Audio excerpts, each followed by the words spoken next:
My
first comment comes from Scott Prince, watching from Dubai. Hey Scotty, how you doing, my brother? Welcome to the show. Happy holidays. Miavino Samucano, Moses Dobo. He said, for ya, here we go. Ladies and gentlemen, welcome.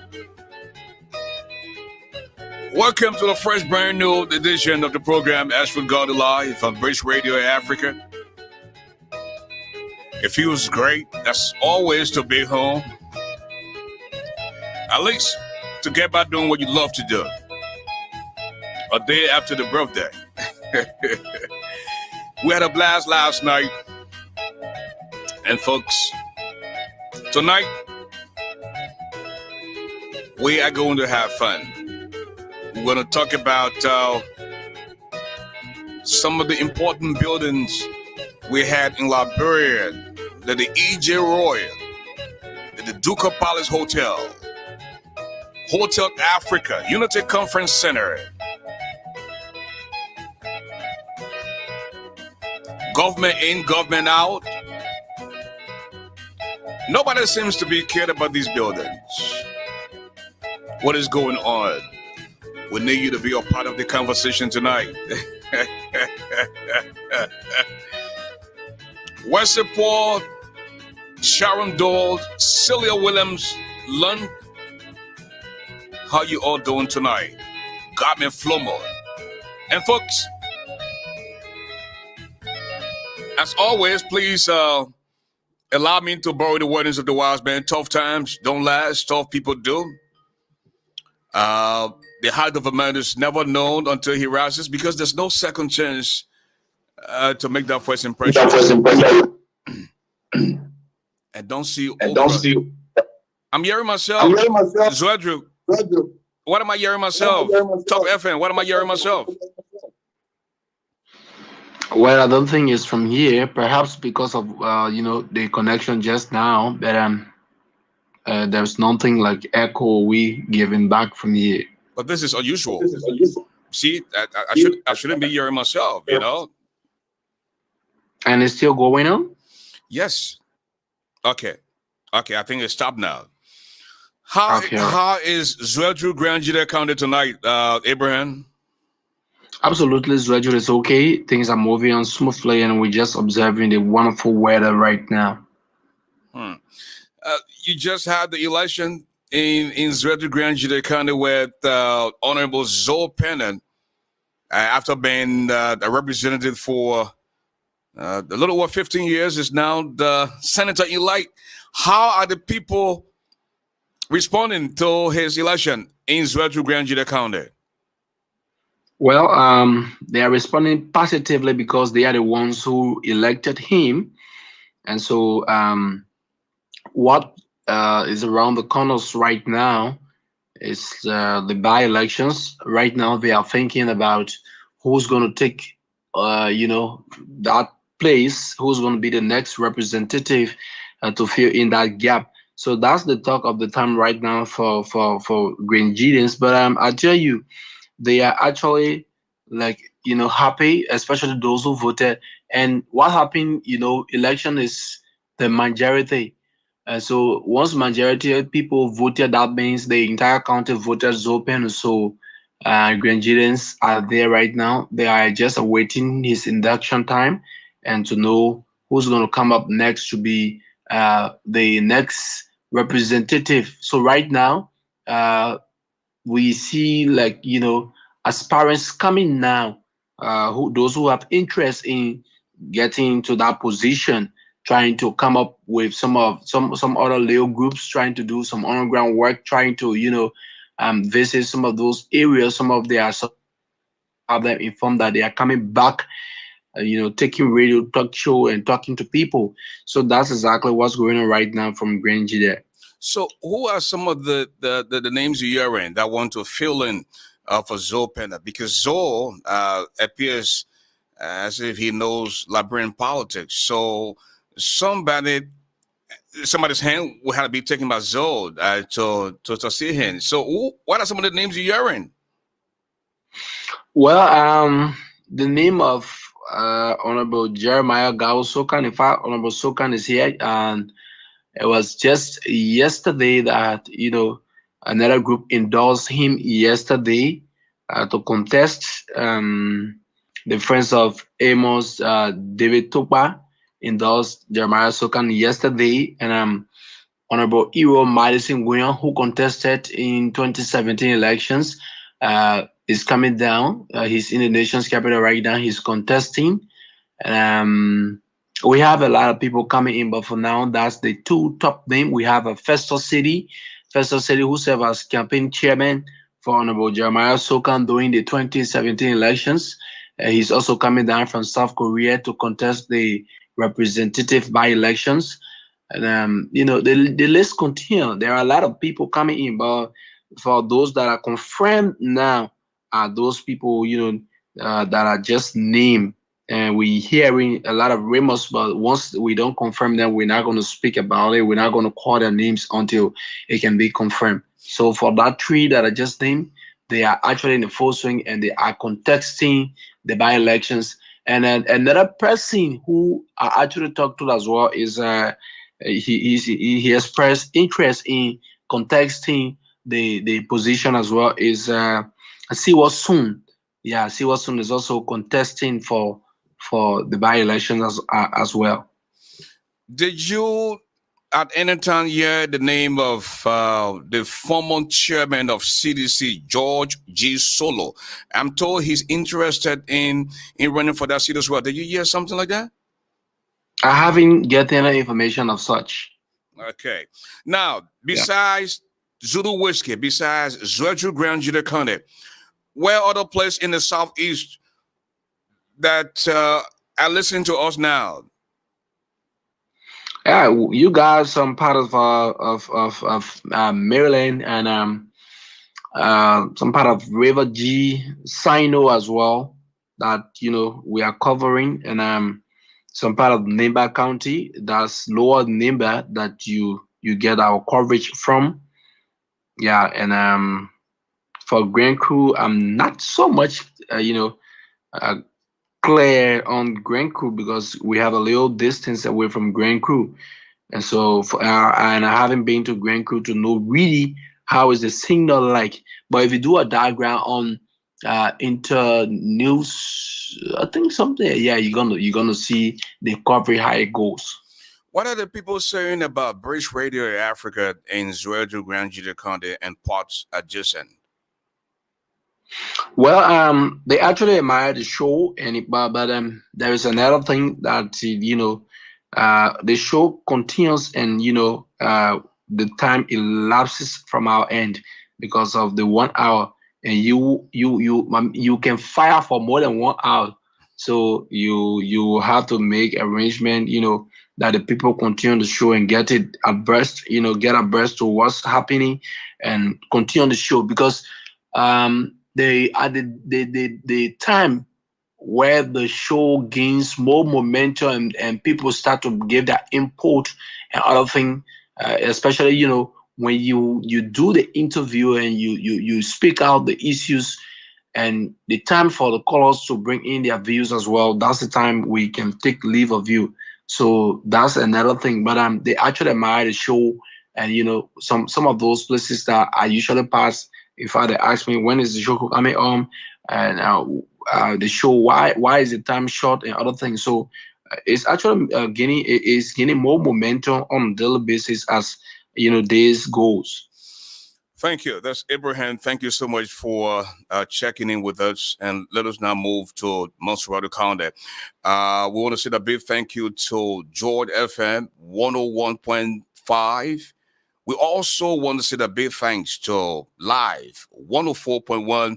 At this time, ladies and gentlemen, I want to bring in my co-host, Volcano Shelton. And Shelton, hello, and welcome to the show, brother. Hey, Ashford, thank you so much. It's good to be back. Um, I see you following up on some of our relays in the Republic of Liberia, Mm-hmm. and that was in Grand Juda County, Mm-hmm. your hometown. That's right. The politics there is very dear to you. I see that you're already trying to inquire who's going to be taking the helm of the representative leadership over there. But yeah, it is the same thing I would do if it had to do with GSA Road.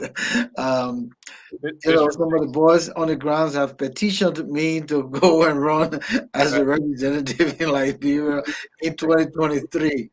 So I don't know if I should throw my hat in the race. I'm just teasing. But no, it's good that you can stay in touch. But today, we're going to be talking about some very important infrastructure, iconic infrastructure in Liberia that have been left in ruins and dilapidation. And it's unfortunate what has happened over the years to those structures. So, are you there? Yeah,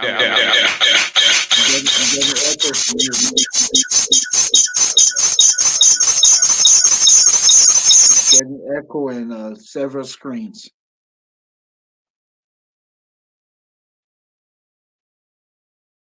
Are you good?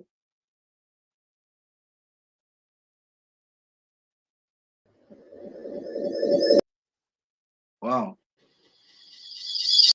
Still coming in.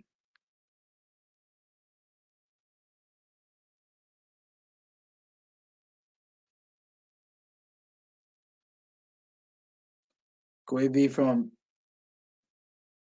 the connection previously from Brangita?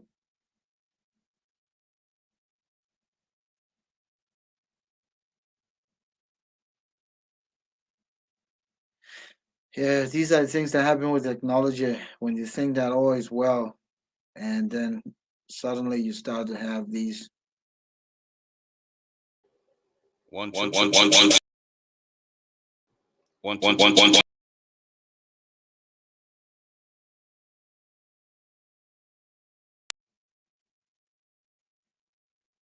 So as I was saying, while Ashford tried to remedy the situation in the back, if you guys can hear me, there's some very important buildings in Liberia that have been left, in ruin and total dilapidation. And we've seen leadership come and go over the last 30 years. And whether we say we come from the Civil War or we had, this government didn't get the kinds of support, it was still important for this government, whatever they could, to protect those buildings from being completely looted to turning into a skeleton. And if if we look at, for example, the EJ Roar, why it is true that it is the true we parties structure. Come to think about it, I don't know anything about the true we party today to exist as a political party since the last chairman, I believe, Mr. Rudolph Shammer, passed away uh, several years ago. Two. Okay, Good, I we're think back. we're good now. Okay. I think we're good now, Shelton. Go ahead. So things I was saying, was it still live? Yeah, we're still live. No, what I mean, because I was still trying to I mean, I not don't leave. know. I think you were live, but I didn't hear what you were saying. So Okay. just continue. All right. So like I was saying, with today's topic, we're going to be looking at, some of the public iconic infrastructure. And I was just talking about the True Party and its relationship to that of the EJ, because accordingly it was the headquarters of the True Party. And the last time I heard of the True Party was when the late Rudolph Sherman was alive. And I don't know if the True Party has been involved in any presidential race over the last several elections. So Uh, when you talk about the EJ Roy yeah, that was established under the True Party, so now that EJ Roy is abandoned, who do you blame? The Civil War, the interim government, or successive leadership? I think it's a conglomeration of all, to say the truth. Um, the True Party is an iconic structure. You and I know what happened in that building. There was a lot of great entertainment that took place. Even me here, when I was young and coming up, I sang at EJ Roy. Some of the greatest talent shows, some of the greatest entertainer came to Liberia and performed at the EJ Roy. I remember I was still a young little boy, but I remember when the Wrestlers went to Liberia, Mighty Igo, Dick the Bulldog Brower, and Tex McKenzie, the Love Brothers. Those guys went to Liberia back in the early '80s, Mhm. and they performed or they wrestled at the EJ Roy. So while it is true that the EJ Roy was the political seat of the True Party, to see that building go to wreck, any government could have stepped in, and purchased the building. Because when you are across the bridge, Ashford, I don't know if you ever notice it. You can see the EJ Roy and the new bank of the new central bank. The both of them look like the twin towers, Mhm. side by side in a way. And to see one in total ruin and the other is bright, lated, and shiny, I think the government should have stepped in and see if they could purchase the building and save it. So I would blame all of the governments. I would blame the people for not being farsighted, and I would blame, succession leadership, starting from the interim governments all the way to current government under George Weah. But what do you think? I'm told that there was a case in court pertaining to the EJ Roy building and claims by the True Party. What do you know about that? Uh, not a lot, but who was trying to? You said say that again. I didn't get you clearly. There was a case in court regarding the EJ Roy building, Uh huh. claims by the True Party. They were claiming ownership of the building, and they were in court. What do you know about this? But obviously, as I said, the building has always been linked to the True Party. So Mhm. apparently, the building was built in by the government, uh, through the True Party. Just like you have the Unity Conference and rather the Unity Party headquarters, you have the CDC headquarters, right? So Mhm. every political institution has its headquarters. Apparently, that building was built because we only had one party's rule. If the one party rule was the True Party at the time, and the building was built for the purpose of the party, then of course it is the party's building. Now, how was the money provided? That would be the question that will be able to determine in court. But it's always been associated as the True Party's headquarters. Now let us talk about the DUCOR Hotel Africa, and of course the Unity Conference Center. Who will you then blame again? Will you blame the interim government, the state council, Judy Bryan, Charles Tiller, Alan Salif, or Opon?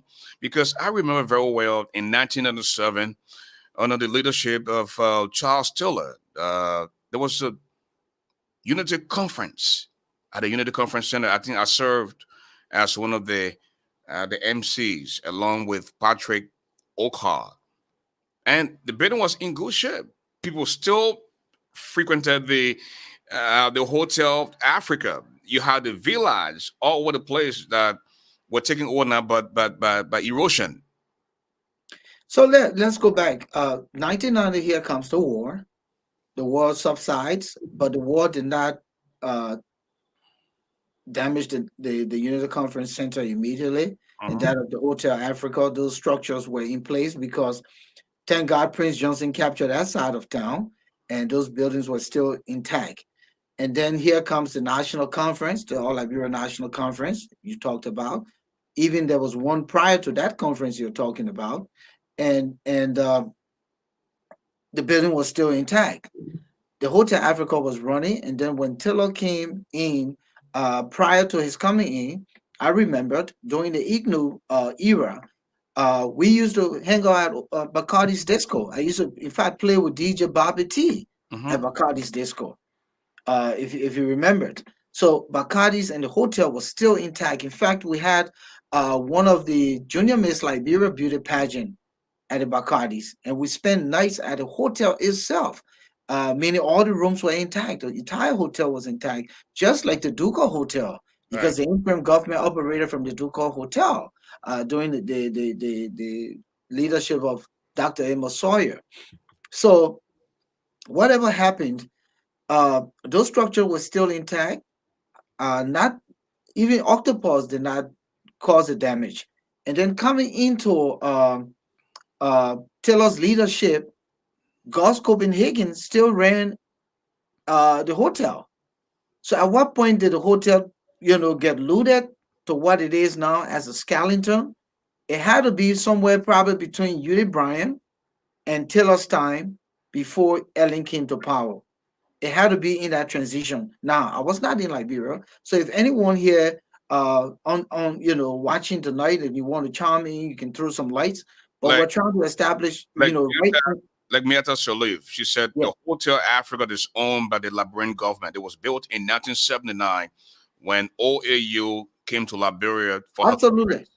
Yeah, that's true. That's true. It was built by President Tauber. So why was the hotel abandoned by successive leaderships?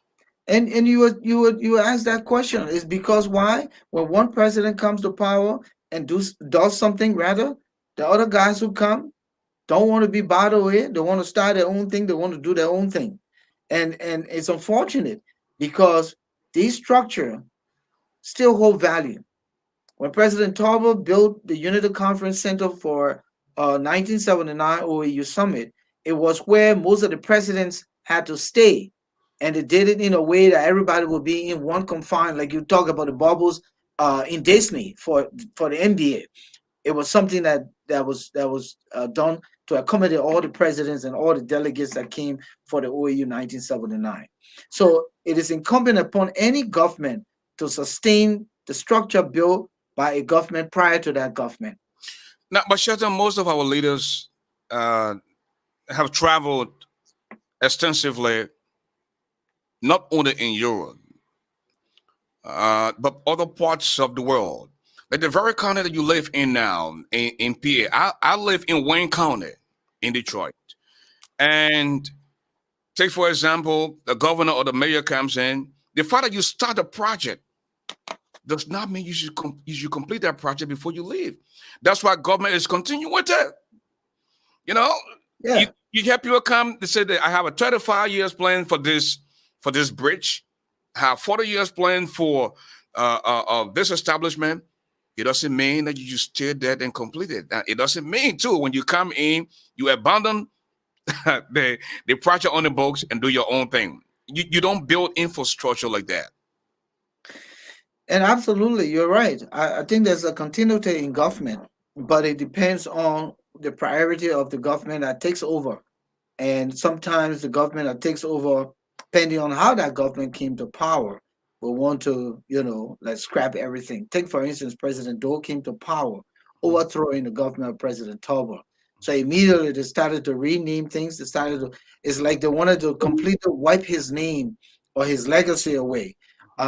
in the case of these other governments that are coming to power, we had two, rather one, I would call it one turnover, positive turnover from Ellen to George. It will be my hope that whatever Ellen did not complete, George will continue. Um, and of course, that should be the trend. But coming back to your question, who is responsible?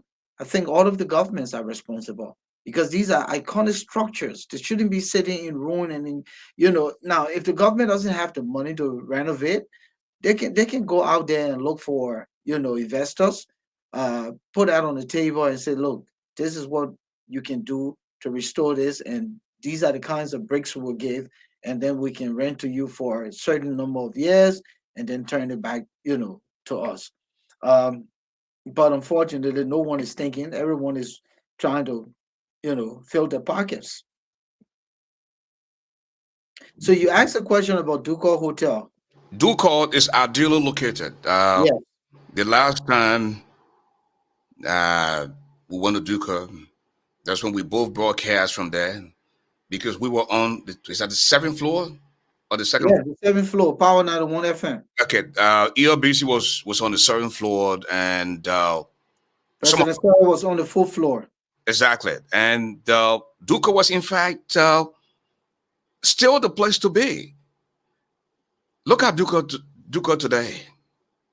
So when we went to Ducor, put the radio station in Ducor in 91, Ducor was still uh, receiving pipe-borne water, Yeah. electricity. Hmm. Everything was intact at Ducor. President Sawyer moved there with his cabinet and many of the people who worked in the interim government. Um, and up to the time that IGNU changed hands. When IGNU changed hands and the state council government came to power, LBS started to rethink about relocating to Painesville, but we're still operating the FM station at Ducor. And when Sawyer and some of his cabinets left, there were still people in Ducor. But during that time period, you could see things started to decline. But actually, water and electricity cut from Ducor when Octopus came, when Charles Tiller, damaged the hydro plant. That's when Ducor lost, full blown electricity, um, and water. So the hotel started to decline because imagine a hotel, everyone using, like you said, the P4 barrel and hauling water. Hmm. There were guys who would come from around the cathedral area, and then the public pump right next to Salvatore's restaurant, Hmm. and it will haul water. So people coming up the staircase with water, no elevator, and it's so all of that started to dilapidate the hotel, the image of the hotel. You know, no running water. Some of the commodes stopped flushing. People started to use plastic bag from the story, and they would use the plastic bag and throw it, all across the pool. And so things just started to fall apart. And so when the ignorant, the IGNU government left, when the IGNU government left and left some of those folks there, things started to fall apart, and then it just declined to what it is today. Now, we don't want to make this conversation just about the two of us. I know we invited our listening audience to weigh in as well. And in this case, if you think that diaspora Liberians are jokers, then you have to rethink again because these people are very vital. They can make and break any government in that country because they work hard here and they tell the people in Liberia, you want us to support you, to put bread on the table. This is the candidate I want you to vote for. And the people listen to them. In this case, Neil Agel is saying, so Ashford and Volcano, how can we in the diaspora change these narratives? What do you say to him? this is what we're doing. This is the precursor to changing the narratives because I don't think that there's any other show that has brought up this kind of discussion to talk about Liberia's iconic structures. So our discussion around this topic now provides the conduit through which this conversation can become burning, and a lot of us can contribute. So we will encourage you to brainstorm with us on how we can change the narratives with regards to um, helping to bring awareness and sensitization to government, to our partners, uh, to help save these structures because they were once the name brand of Liberia. If you look back on YouTube and find some of the old clips on the good days of DUCOR Hotel, the good days of the Unity Conference Center, you'll be surprised, what you will find. And of course, uh, by having this conversation, it opens the gateway for us to bring some kind of attention to the Liberian government. Again, we can continue to cast blame. The other governments are all gone, but President Weah is in power. So we will hope that he will utilize uh, his presidency to make good on if it's even restoring the United Conference Center to begin with, rather than start talking about the Bali Island structure that we haven't seen the first groundbreaking yet for. We could be doing something with the United Conference Center. Now, Shelton, speaking of President Weah, let us go into his head a little bit. What does he think about every day when he gets up? You have a president who dances zombie. A lot of people need to take time out and listen to the lyrics of this song, Zombie. And just doing our research, just putting our listening ears on, through the kind courtesy of somebody whose name I don't want to mention. Shelton, when you take time out and listen to the song Zombie, you will know that George Weah has decided that he does not want to be president anymore. The man says he wants to party.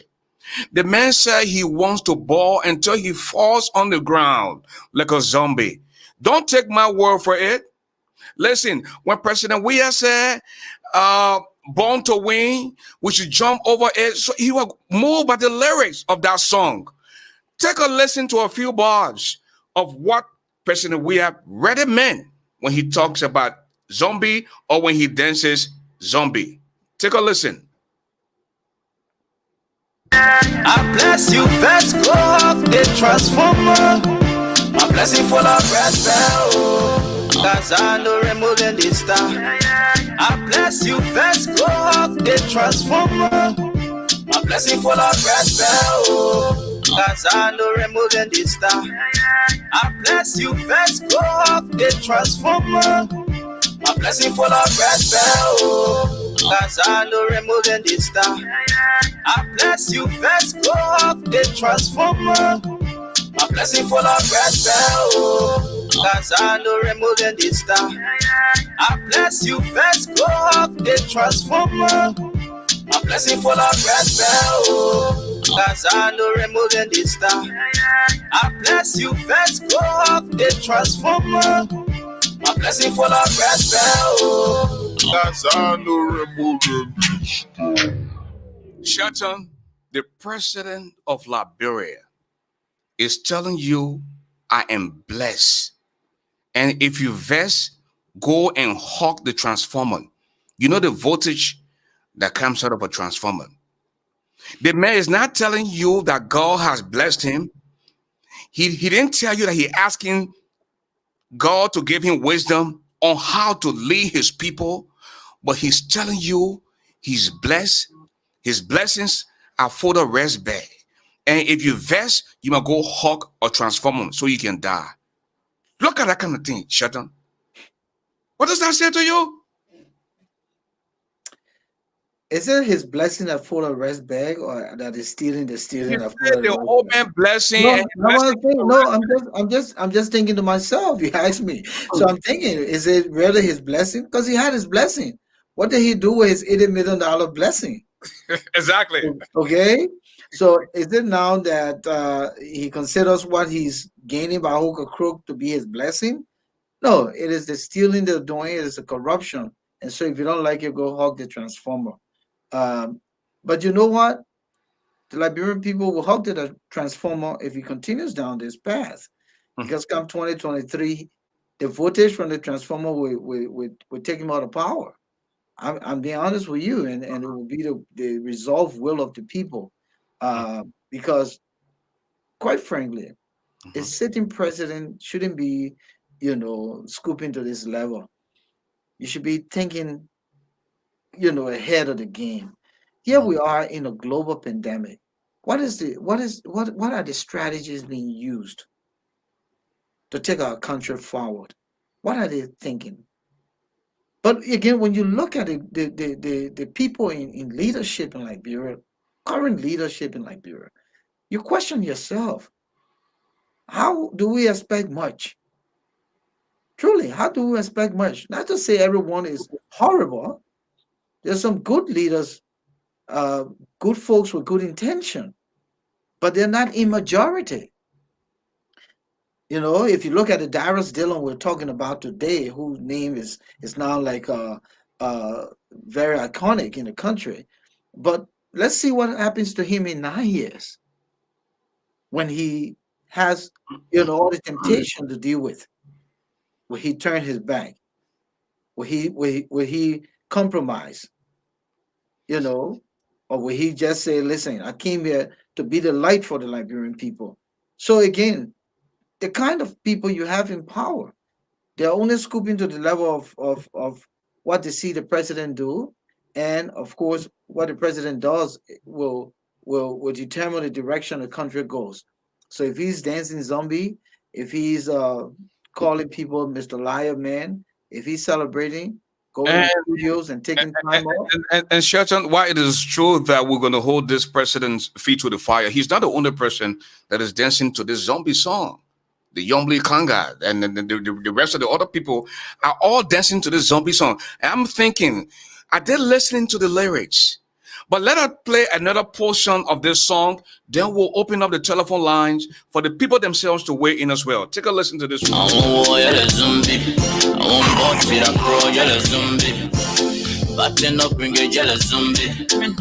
But bless me some here to party. I want yellow zombie. I want bought with a crow yellow zombie. But then up bring a yellow zombie. But bless me some here to party. I want yellow zombie. I want bought with a crow yellow zombie. But then up bring a yellow zombie. But bless me some here to party. The papa bless me. God bless you. Then you say you here to party.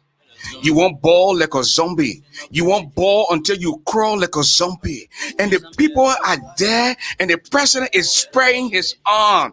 And the people who find themselves in the opposition are also spraying their arm. That they are blessed, and they want to party and ball until they crawl like a zombie. Take a listen. I won't ball till I crawl like a zombie. But then up bring a yellow zombie. The Papa bless me some here to party. I want yellow zombie. I want bought with a crow yellow zombie. But then up bring a yellow zombie. The Papa bless me some here to party. I want yellow zombie. I want bought with a crow yellow zombie. But then up bring a yellow zombie. The Papa bless me some here to party. I want yellow zombie. I want bought with a crow yellow zombie. But then up bring a yellow zombie. The Papa bless me some here to party. I want yellow zombie. I want bought with a crow yellow zombie. But then up bring a yellow zombie. And then when I tell you, this boy is tired, this boy no longer wants to be president of Liberia, people will think we're joking. The man is tired. The man has given up.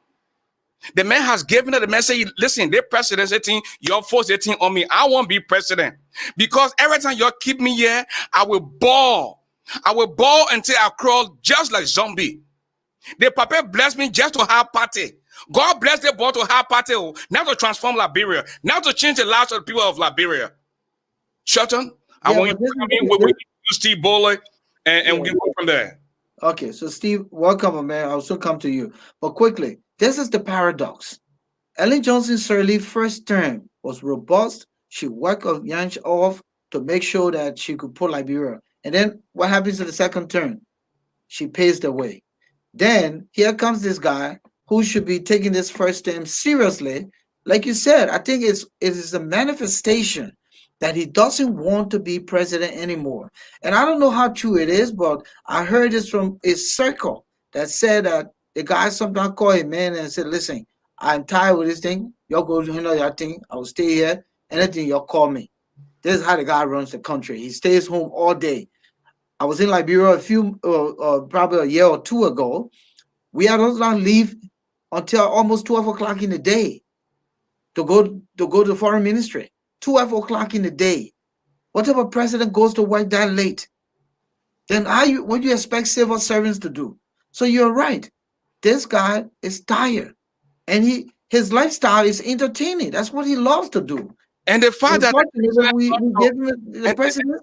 And the fact that the president loves to ball, all of the cabinet ministers, they're all balling. When you go to the offices, you see bars. I mean, Heineken and Hennessy SO, you see cigars in their offices. And when they go to work after 12 o'clock, they don't go back to work. No. I remember, despite the limitation of the late Samuel Doe, 8 o'clock, he visits your office unannounced. And if you are not there, you get fired. But George Weah doesn't give a damn. The ball wants to ball like a zombie. He wants to fall on the floor like a zombie. He's not asking for wisdom. He's not asking for the transformation of the country. Welcome to the show, Steve Bowler. Thank you, Mr. Garley, and thanks to Shelton also. Thank you so much for the invite. As always, just before we start, as always, once we have the opportunity to speak to the Liberian people, I like to remind them that they are the most important people on earth. I also want to remind the Liberian women that they're the most beautiful women on earth. That's what I believe. I don't know about both of you, but if you don't agree, then you probably already know what it is. But on some serious note, I agree with ASHFORD. I said this the other time, sometimes last week or week before last, that from the president's behavior, he doesn't seem like he wants to be president. He doesn't seem like he's taking it for serious, or he's taking it seriously. And also, I think one of the major things also too is I think the entire CDC, they have not transitioned from opposition to presidency or leaders. They have not. And so they take this thing for granted. They think this is a crowd thing. They think this is a, gentlemen, let's go hang out, or let's just go and just sport things. They think that's it. No, that's not it. You are making decisions for almost 500 million or 5 million people. 5 million. You're making decisions for them, for 5 million people. So that means it has to come in with lots of critical thinking, with lots of seriousness, lots of time, lots of hard work. This is not a joking thing. This is not an entertainment.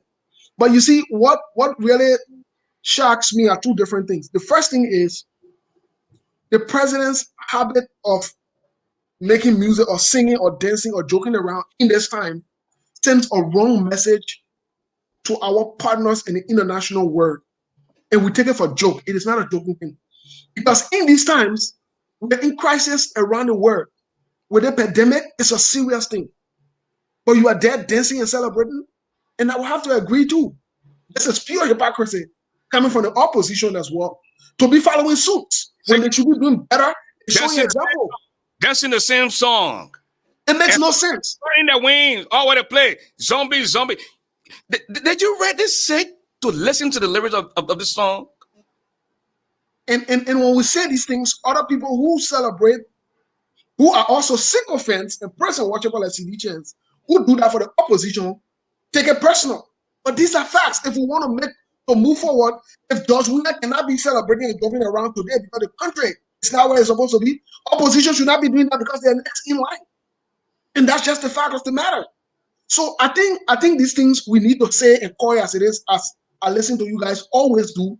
And I want to appreciate both of you for always doing that. You know, calling it as it is. The time for us to play and be politically correct and be safe, that time has passed. Because people are dying on a daily basis. People going to bed hungry. I was just talking to my mom yesterday. Let me tell you what she told me. She said, I've never seen Liberian people suffer like this. She said, we brought this thing on ourselves. She said, I've never seen Liberian people suffer like this. She said, you take $5 and give it to somebody. You become their savior for months or for days. And when we say these things, they said, Allah, but that's true. That's true. You can't have the country suffering like that. You cannot. And people are bawling and singing. And I want to say to all Liberians, though, especially the musicians, these things should get you guys infuriated and pissed off. I want to see what the Senate will do and what the House of Representatives will do. They need to call this president in order and in check that this is not the time for this. And Shelton, I want you to comment, but before then, let me just buttress on what Steve just said. Do you know people who consider themselves friends? They will say, but Ashford, why would you come here and the guy that's supposed to be the driver, the guy that's supposed to wash your clothes, you calling him to sit in the same restaurant with you and you should eat together? He doesn't belong here. He should be outside standing waiting for you. I didn't know that kind of Liberia. It was never like that when we grew up. You know, you have to be extremely heartless to see somebody who cares about you, who protects you. And you're eating and the person is standing outside. You don't even care what the person has eaten. And then at the end of the day, when the person is getting ready to go home, you don't even pay the way to go home. What is this? How did we get to this place? Sometimes I go, I say, we're all eating together. Don't put our hands in the food and eat together. I am not better than you. The fact that I have a little opportunity and you don't, that does not make me any better or any different from you. But these are the people, just a few years ago, we're walking around with smelling feet. They could barely afford drugs, honor drugs. They could barely afford $100 a month. Today, they see themselves as big shots. And I have a warning for them. Some of these people will now be janitors under the responsible government. George Weah does not give you a job because you're qualified. He gives you a job because of your loyalty. And when a responsible government comes in place, these people will pay the price. Shelton. Well, it seems to be some kind of prophecy. And it sounds like, if you look back at the children of Israel, they've gone through all of these kind of similar things that Liberia is going through. And I'm hopeful that responsible government you're talking about is coming soon, because we can't put up with this, you and I, Ashford, for the next say takes another 6 years, because the Liberian people are that stupid to do stupid stuff. And then we'll be almost in the 60s. And then when you look, another stupid government coming, and then we're done by 65, 70. I'm not going to be on no talk show to talk about what. We will start raising foot soldiers like our kids to take the helm of these kinds of discussion.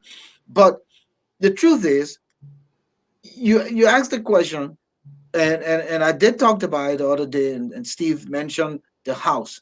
I talked about the 3 branches of government and whether they could really see the value, especially the House of Representatives and the House of Senate.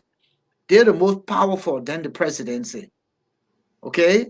Then the judiciary, because the judiciary only becomes relevant when they make laws, right? And they can make laws to reduce the power in the presidency and hold the presidency, foot to the fire. Unfortunately, it has never happened in that country. Now, do we know whether Richard Henry's and James A. Pierre and President William Aratoba couldn't butt heads? But they were more in sync than they were,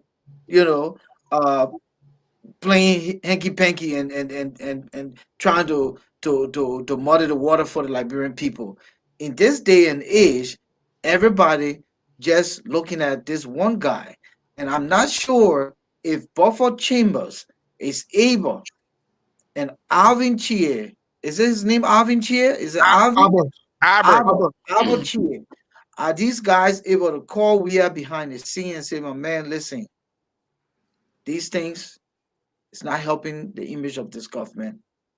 I don't think so. Hold that Because they're thought. all benefiting. They're all benefiting from this bunch of hooliganism, I will put it. People just running helter-skelter, doing things irresponsibly and hurting the Liberian people and hurting the country's image. Thank you, Shelton. And this guy, Steve Bullitt,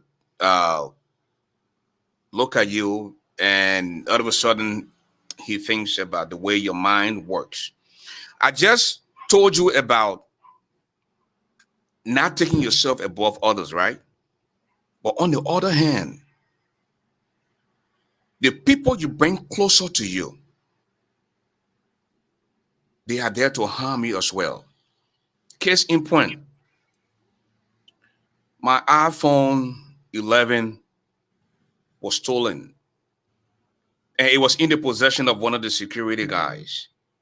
It's not about the phone though, but the things I have on the phone, my contacts, all my banking transactions, my banking information on that phone, a pair of glasses was all stolen. I'm like, if I'm here to help you, how can you take something that does not belong to you? So impact the fact that you see people distancing themselves from the guy who's supposed to be working for them. Maybe they have some type of experience like I did. Now, I couldn't access the phone because I was in Liberia. The phone was off. I couldn't trace the phone. You don't have the iCloud to the phone. But maybe you will do something at 2x14 to go in there and look for what we don't know. Steve. Well, I think over the years, what has happened is, and I saw a little bit of it today, just a little bit. What has happened is I wrote on my Facebook page, I said, the economic situation next year will be one of the biggest challenges, but it will exacerbate depression in the country. So what has happened, Mr. Garley, is people have turned to adapt the mindset of sycophancy and becoming crooks at the same time and see the way out. So I'll give you a typical example. Somebody will look at me and say, Edwin Snow is a political Maradona. Now, when I ask the question, what do you mean by that? Because I know Maradona to be a soccer star. I know him to be reverenced as a soccer star and well-respected. But if you tell me Edwin Snow is a political Maradona, so what you're trying to tell me is, if you con people, you crook them, you play them, you trick them, you don't stick with the truth, you don't stick with the facts to help people, to better people's life. Oh, so you are a good guy. So that means people can praise you for being a crook. The same thing with you today. If Mr. Shelton decides to send money to somebody in Liberia and say, do business for me, they take the money, they eat the money, they crook Mr. Shelton, and I'm lying to him. In their minds, they are smart. When you crook people, you are smart. But in reality, that is not the truth, though. Because what the person who crooked Shelton did was, that person broke a relationship that could have benefited them more than taking that $50 and crooking Shelton. So all they worry about is temporarily right now, how they will be comforted right now. They don't even think about the future. And by right, we cannot live like that. We as humans, the reason today we are able to have iPhone Pro is because somebody is sitting somewhere and thinking way in front. While you are thinking about today, the person is thinking way ahead. And this is how people progress. This is how we live and move, how we're supposed to be as human beings. But Liberia, we have constricted our mind to be just restricted to the point wherein it is okay for us to go support us. We are our hard-earned money, our resources. Some people walk by land to support this man. The man comes to power. He does not do the thing that you supported him for. And you say it is your responsibility again to protect him. Something is wrong. Okay. Well, Shelton, I don't know if you want to come in, but I want us to take a break and open the line for at least 10 minutes, 1 minute per caller. And before we do that, Shelton, I want us to tell the people what George Weah is thinking. So why don't we take a listen again to this zombie song? While George Weah is so interested in dancing this zombie song, sometimes George Weah want to fall down. He just spread his wings and all. Take a listen. Papi bless me, I'm here to party. I'm a warrior, zombie. I won't bought it, I crawl, yellow zombie. Batting up, bring a yellow zombie. If Papa bless me, some here to party. I won't war, yellow zombie. I won't bought it, I crawl, yellow zombie. Batting up, bring a yellow zombie. If Papa bless me, some here to party. I won't war, yellow zombie. I won't bought it, I crawl, yellow zombie. Batting up, bring a yellow zombie. If Papa bless me, some here to party. I won't war, yellow zombie. I won't bought it, I crawl, yellow zombie. Batting up, bring a yellow zombie. If Papa bless me, some here to party. The Papa bless me, so I'm here to party. I want to ball until I crawl like a zombie. No, this is something that interests the president of Liberia. Now take a listen to the other version of what he said. He said, if you don't like it, when you get vexed, he wants you to do something. And that is you must go and hawk the transformer. I bless you, first go up the transformer. My blessing full of breath, cause I know removing the star. I bless you, first go up the transformer. My blessing full of breath, cause I know removing the star. I bless you, first go up the transformer. My blessing full of breath, cause I know removing the star. I bless you, first go up the transformer. My blessing full of breath, cause I know removing the star. I bless you, first go up the transformer. My blessing. Shelton Steve, this man is telling you that he's blessed. And if you vex, go and hawk the transformer. So is that why George Weah brought 240 transformers in the country with his pictures on the transformer? So that man said he balling out of control.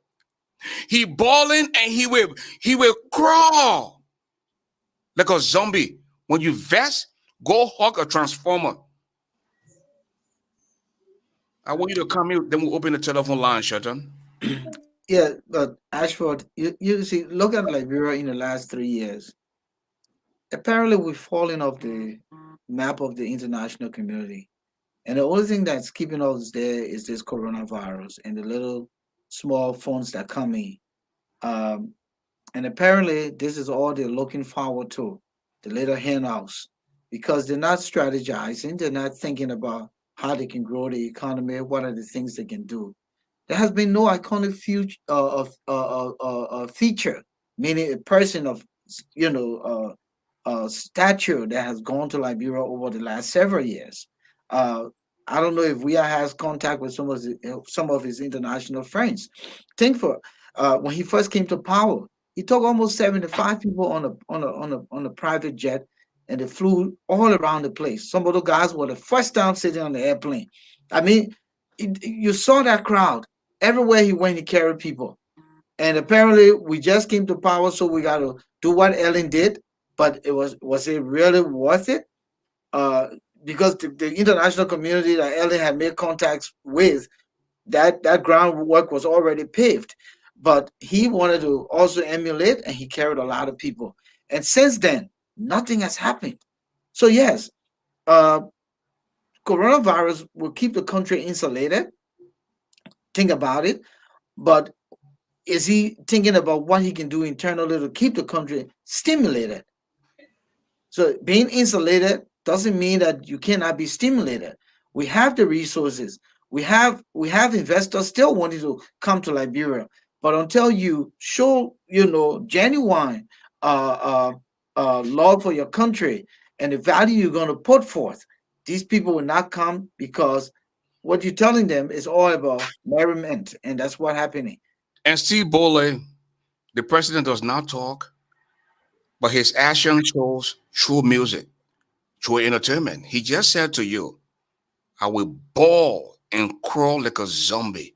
If you don't like it, guess what? Go and hawk the transformer. He said, God has blessed me and I will party.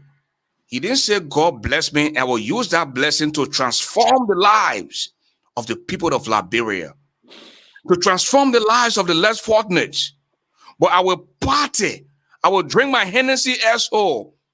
I will have my ministers ball until they can crawl like zombies. We will party every day. If you don't like it, go hug a transformer. I will sleep with women and in exchange give them jobs. I will sleep with my friend's woman. If you don't like it, go hug a transformer. This is the guy that we have as president of the Republic of Liberia. See? Well, one of the things we got to bear in mind is the president has been on TV or in the media long before social media. So that is one of his biggest cravings. But here is something the Liberian people are supposed to understand. Though. Imagine you're depending on somebody to help you pay your rent. But once you get that money to help you pay your rent, you don't pay the rent. You use it for party. Then you make excuse to your landlord. You do it for a couple of months. Eventually, it is going to catch up with you. What am I trying to say? I'm trying to say, Liberia as it is, as Shorten said, we are dependent on aids to run an entire government. We are depending on aids to run a government. When we get the small money, for us to invest it so that we can generate more money, we don't do it. We spend it on travels, on recurring expenditures, on different things that will not benefit the country. Then we say that again, wait. But this is the bigger danger that is done, Mr. Garley. Any country that do not protect the future, that country is doomed. And that's where I'm seeing Liberia. You cannot have a country where everything should be about pleasure and chilling. No, you cannot. You cannot. There should be some sense of seriousness. There should be some sense of moving forward. And there should be some sense of accountability and security. At this stage, I'll be honest with you. I agree again that the president don't want to be president. So the legislature, when they get back, should start looking into either keeping the president in check or impeaching him. Me, I don't be around the bush. Either impeachment or they keep him in check. This country needs to move forward, and we need to stop all this merry-making. There is nothing to celebrate. Nothing. After 3 years, nothing. So we shouldn't be jumping around. That's my honest input about this. If not so, 3 more years of this continuously, the next government that comes, before they even move forward, it will be a serious problem for the country. Because you got to face all this mess before you can move forward. To be very frank, and who will come from the coronavirus? With all the expenses that our partners are having, why would they take money from the company behind like ROYE again? Where? So we're supposed to be thinking about doing the right thing now. Shorten, Yes. we want to hold the administration, the administration's feet to the fire, and those who oppose that think that they are ready now to unseat George Weah, they also have got to be careful. And this is why we are not in the pockets of the ruling establishment or in the pockets of the opposition. And certain British Radio Africa is launching this fund drive where you believe in us. You want us to do a piece of work for you in Liberia. When we compromise our integrity, then we have no voice. Again, Shutton, the only thing I know is the microphone. So if I go and take money from George Weah, or I go and take money from the opposition, then who I am. And that's what we're calling on you. If you can chip in $10 a month, whether you want to do it monthly, quarterly, biannually, or every year, the opportunity is there for you to do so. Because what I saw in Liberia, most of our brothers and sisters who find themselves in the media, because they don't have the opportunity to earn money on their own, they will go to press conferences and they will sit there and wait until somebody pays their way with the $20. Shelton, you and I know that there's no way we'll do that. And that's why they can't call us. They are saying, I can't call Shelton, I can't call Ashford because these people work hard for their money. And you can't control them. I want you to touch on the phone drive a little bit, and then the number is there. It's 248-979-1718. We have 10 minutes for the folks out there to call in and weigh in as well. 1 minute per caller. Come in, Shelton. So quickly, yeah. So, Steve, if you're listening, we've launched this fund drive to support Bridge Radio Africa. You and I know communications, technology, and all those things are very costly. And to sustain this platform, we've been coming out of pocket, and it's compelling now that we reach out to our avid listeners and devoted supporters to chip in, and whatever done here will be transparent. It will be accounted for, because we just don't want to be a presence and a force in America, but we want to have a presence on the grounds. One of the things that we contemplated was, as soon as we are closing in on 2023, if we're not there to really conscientize the people by having a presence, and be it infrastructural presence, then we can't do much. You saw just within the month that Ashford stayed in Liberia, and the timing was so perfect, and how much coverage he brought to the bi-senatorial elections. So, needless to say, the presidency, and so that's why we've been reaching out to our avid listeners. And if you you don't have to be a fan, but if you a guest and you want to chip in, we also appreciate it. Again, as we said, there will be some kind of perks as a result of this platform providing you some perks, entertainment perks, that we will put forth in a formal letter to you, telling you what you tend to benefit, and for your gesture and your generosity. So again, $10 a month, whether you want to pay it, one time, 120, however you want to do it. We're just asking for that commitment. If we can have several or 100 people do this, we'll be able to provide the kind of state-of-the-art equipment, not just here, but also in Liberia, because Ashford and I are contemplating on going in March, and we want to do a better job there. And then what that would do is we will increase the capacity. So if I'm in Montserrado, we can have somebody in Magebe, we can have somebody in Cape Mount, Lofa, Grand Jita, but we can't do it on our own. We need a collective effort, of you on you, because at the end of the day, this country will be transformed. And we cannot transform this country depending on the local media in Liberia, because, listen, they will strangulate you. You would not have the opportunity. And look, the roads in Liberia are so messed up. You need 2 vehicles. And I want to say a big thanks to the advisory board of the advisories of Bridge Radio. I had 2 cars. So every other day, your car will have problem because of the road, the way the roads are messed up. Yeah, and as for quickly, if you look at the number of radio stations in Liberia, Mhm. hundreds of them, Mhm. how do they sustain themselves? They have to be corrupt. They have to Exactly. be compromised. Thank you. They have to be pro-government, or pro-opposition, or pro a politician, or pro a businessman, Yeah. because everyone is scrambling for the same thing. The Liberian people don't have money now to advertise or to do things. Okay. Okay. You see? Listen. Listen.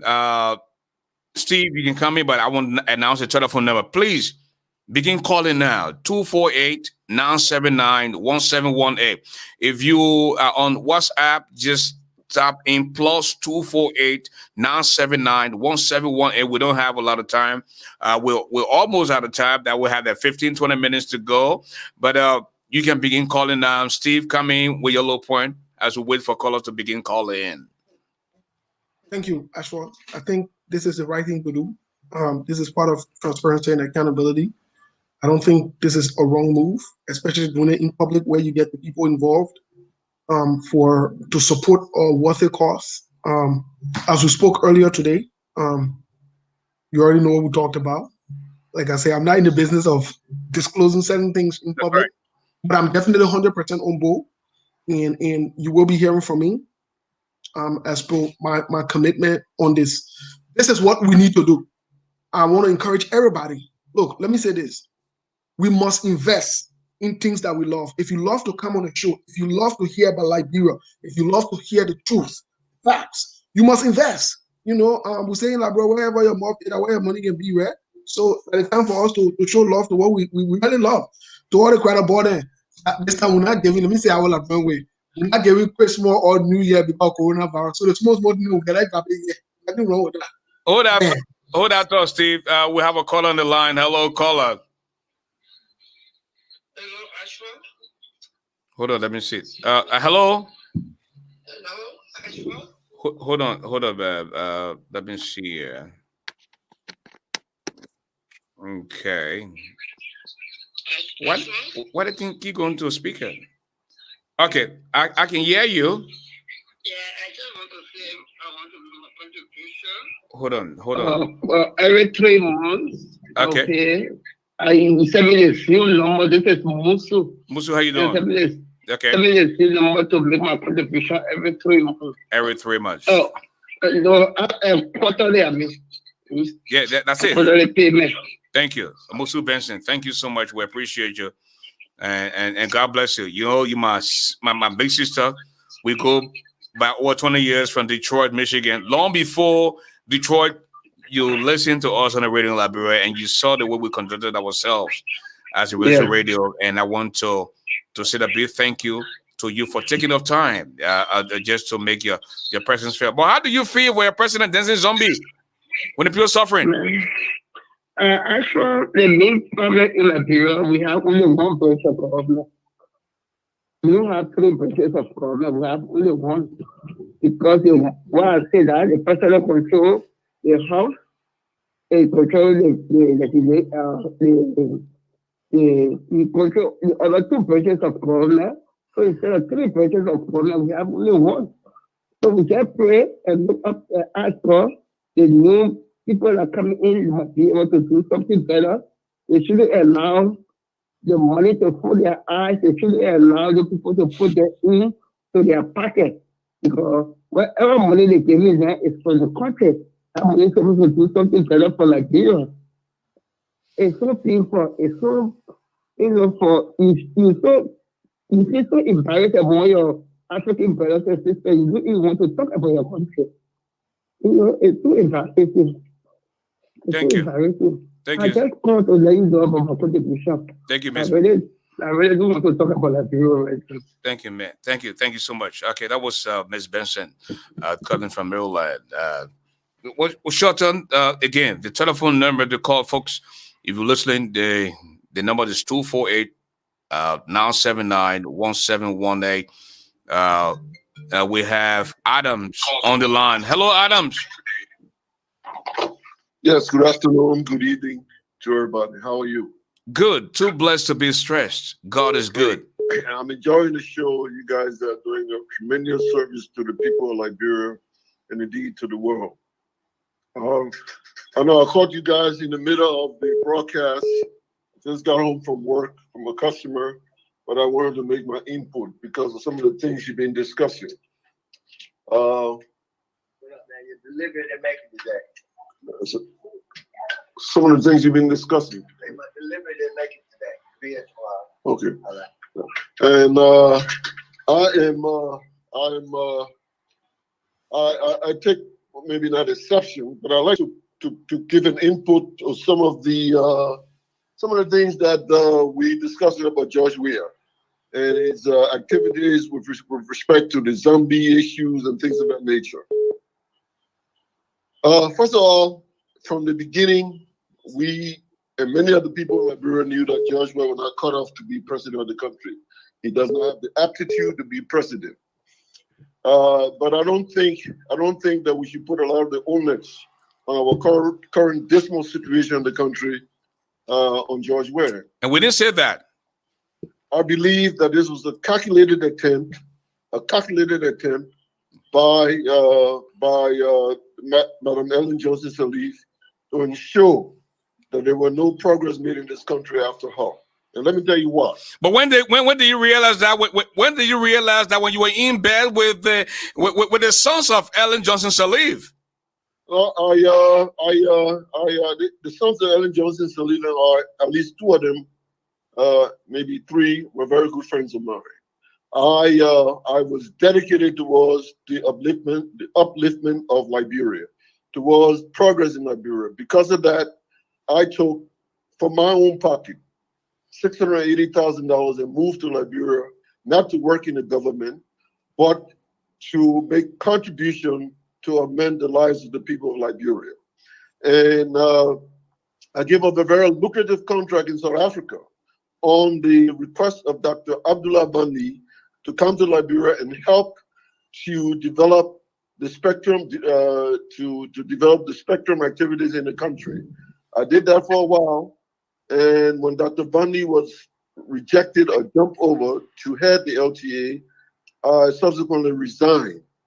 But this is one of my major problems in Liberia and the Liberia activities during the Ellen Johnson first and second term. First, I don't believe Ellen Johnson Sirleaf won the election in 2025-26.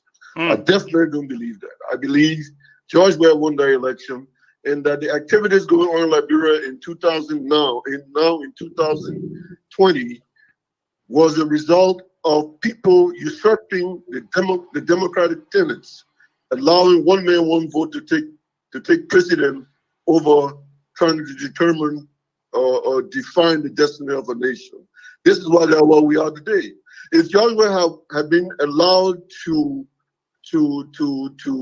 obtain his win in 2006, we would not be where we are today.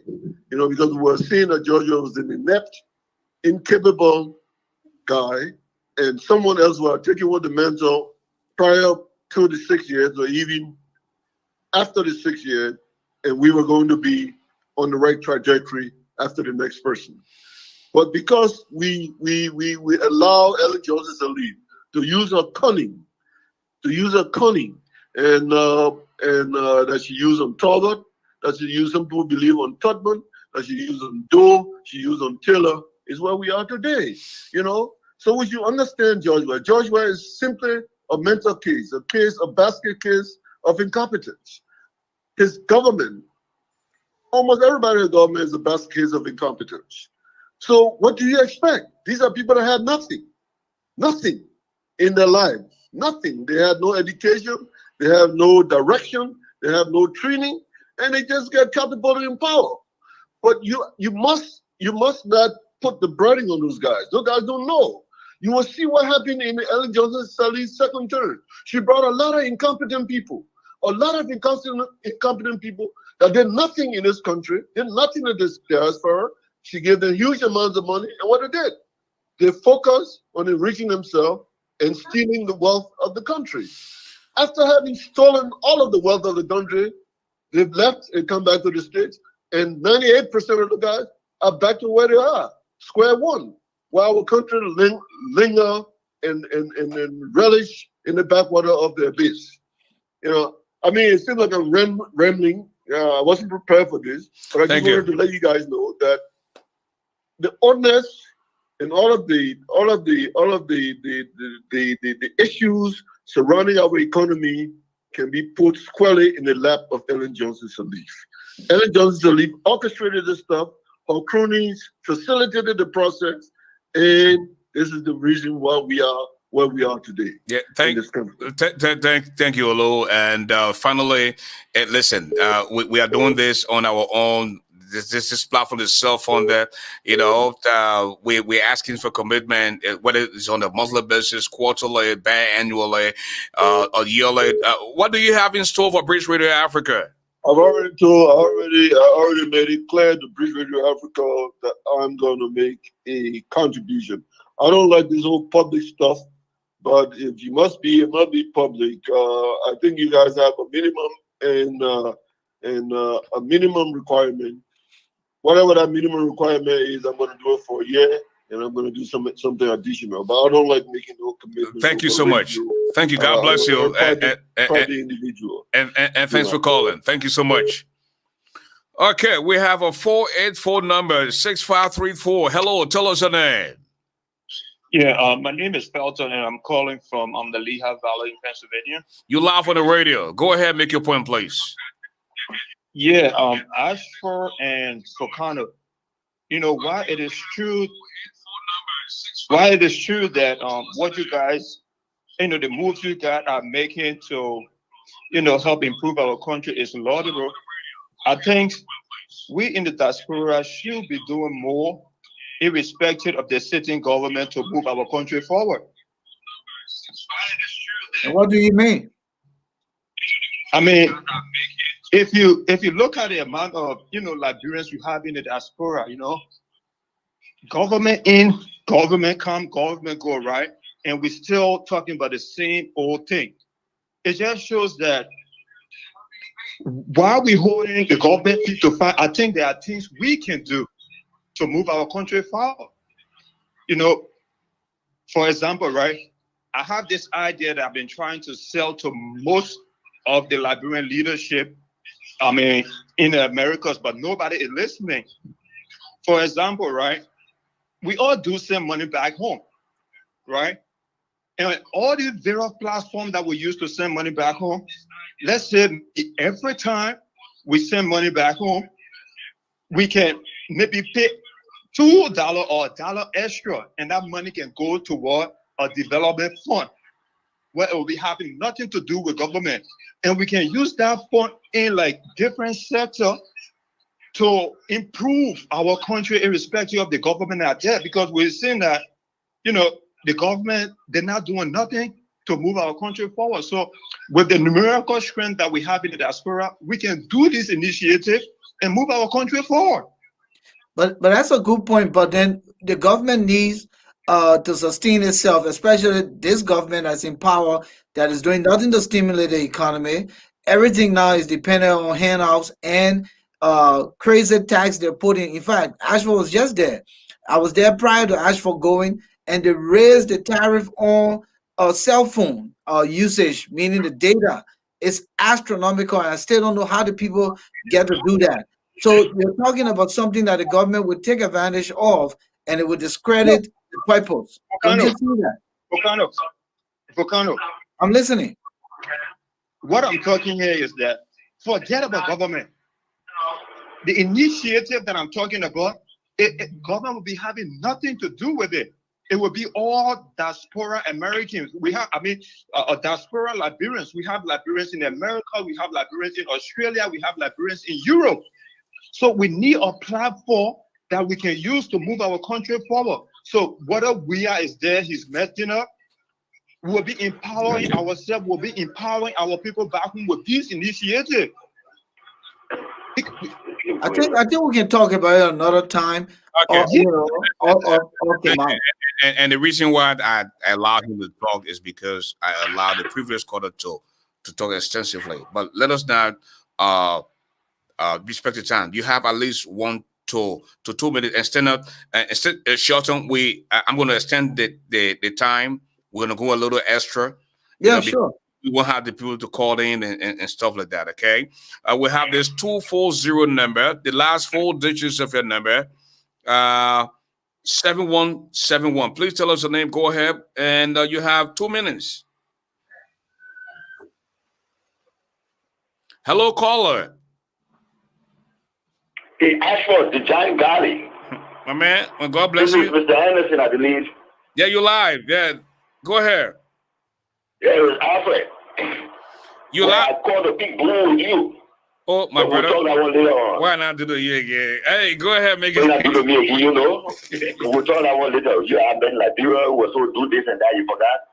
Anyway, I will compare something to you because you're a good man. And Shelton, how you doing? I'm good. I'm good. Thank you. So I will take a year, GARLEY, and we'll talk about that, okay? Go ahead.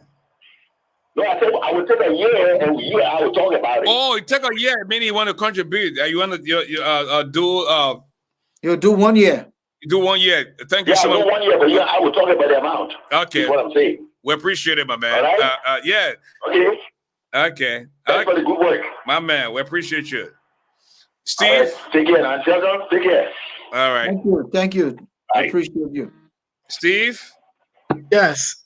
I'm amazed by one of the ideas of this caller about the contribution from the diaspora, which necessarily is not a bad thing. And when you make this kind of proposal, there must be strategy to sustain them, because even if you were to do that, you can't do it without the government. So the idea that, oh, the government would not be there, but it's impossible. It's very impossible. Hold on 1 minute, sir. Yeah, hold on. And if you are doing it with the government, now we want to also be careful as to not take on the government's responsibility, so that the government is not there using funds that should be allocated for certain things on a different thing. So this is in as much that the idea is not bad, it has to be carefully planned, thought out before brought out in public. Because if you just say let's collect money and move the country forward, how do you move the country forward in the absence of the government? The government has to be in the knowing. Anything you do, like Shelton was saying, taxes have to come from there. So you can't do it in the absence of the government. They are not mutually exclusive. You got to work together. But the idea is not bad, though. The idea is not bad. Okay, let us go to Europe. We have a WhatsApp number. Hello, caller. Tell us your name. Hello. You're live on the radio. Tell us your name, please. Okay. My name is Muniro Emnye. I'm calling from Slovenia. You live on the radio. Go ahead and make your point, please.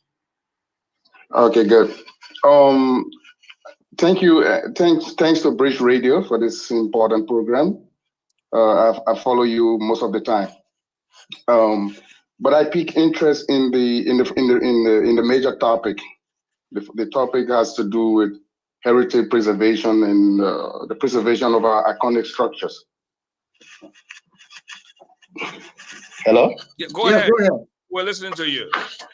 Oh, okay. The reason I talk about this is that we have done some projects before. We made some proposals to the government. Speaking to you, I'm an engineer, a structural engineer. During the election of last election, we have proposed how we could rehabilitate and do some performance assessment of those buildings. But obviously, because the government of the day was not very interested in it, and they didn't take much interest in it. So as you see, it's always a problem with the state. But the main problem with those projects, as you see there, is that you do not have a functioning municipalities. In order to have preserved these iconic structures, you should have functioning municipalities. It is through the municipalities that will issue something we call negative growth, which will tell people from DUCOR Palace, before you start the rehabilitation, you issue order. That's the first thing you have to do. Everybody has to be evacuated. Nothing has to happen there. While we do that, then we start the process of whether we want to look for investors or how we want to carry the rehabilitation process. So these are the steps. But as you can see in Monrovia now, people are just focusing on politics. The city mayor does not even know their own function. The planning of those stuff emerge, it comes from the municipalities. And once the municipality does not take interest in it, it's not the central government. This is how it's done everywhere in Europe. All of these iconic structures are taken care of by the municipalities. The municipalities have to have institutions, departments, and it is those departments that put things together. And then through that, then we have all of these things that have been preserved. Take for example, are you hearing me? Brother, you're Go ahead. hearing you. Go ahead. Okay, good. Take for example the location of the EJ building. From aesthetic point of view, that's the waterfront. That whole area is the waterfront of our place. It's very unique. Very ideal. Very ideal. From urban planning point of view, we could change that whole waterfront with that. Look at DUCOR Palace. We can even use DUCOR Palace because DUCOR pilot is at a hill, and let nobody tell you, I'm a structural engineer, let nobody tell you that these structures cannot be rehabilitated or retrofitted. Normally, the term we will use is retrofit because they are on several years. So all we need to do is to carry some stress assessment of these structures. Once we are able to do a good stress assessment to know the percentage. Thank you. Thank you, my brother. Thanks for normally calling. the percentage should not exceed. Thank you so much for being a part of the show tonight. And Ashford. And Shelton, just by listening to this guy, in 2015, in December, I was in Toronto, Canada. And just how you see the back end of the PHP area, and you see the Atlantic Ocean, and you see the back of the BTC barracks. Shelton, that location alone is ideal.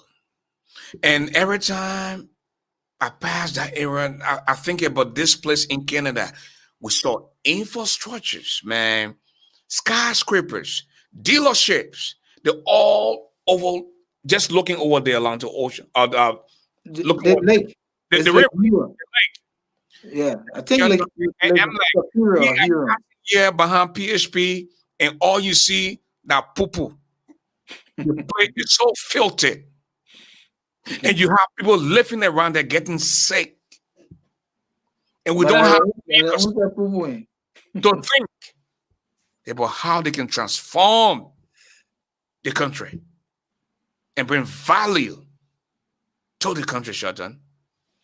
Yeah, you know, and I studied public administration, and one of my courses was public works administration. So I like the way he laid it out about local government, you know, starting the deal. Like here in America, the state of Pennsylvania don't come into Delaware County here to determine what happens in Delaware County. The development starts with the Upper Darby district, and it goes on to the county level, and then the county level to the state level.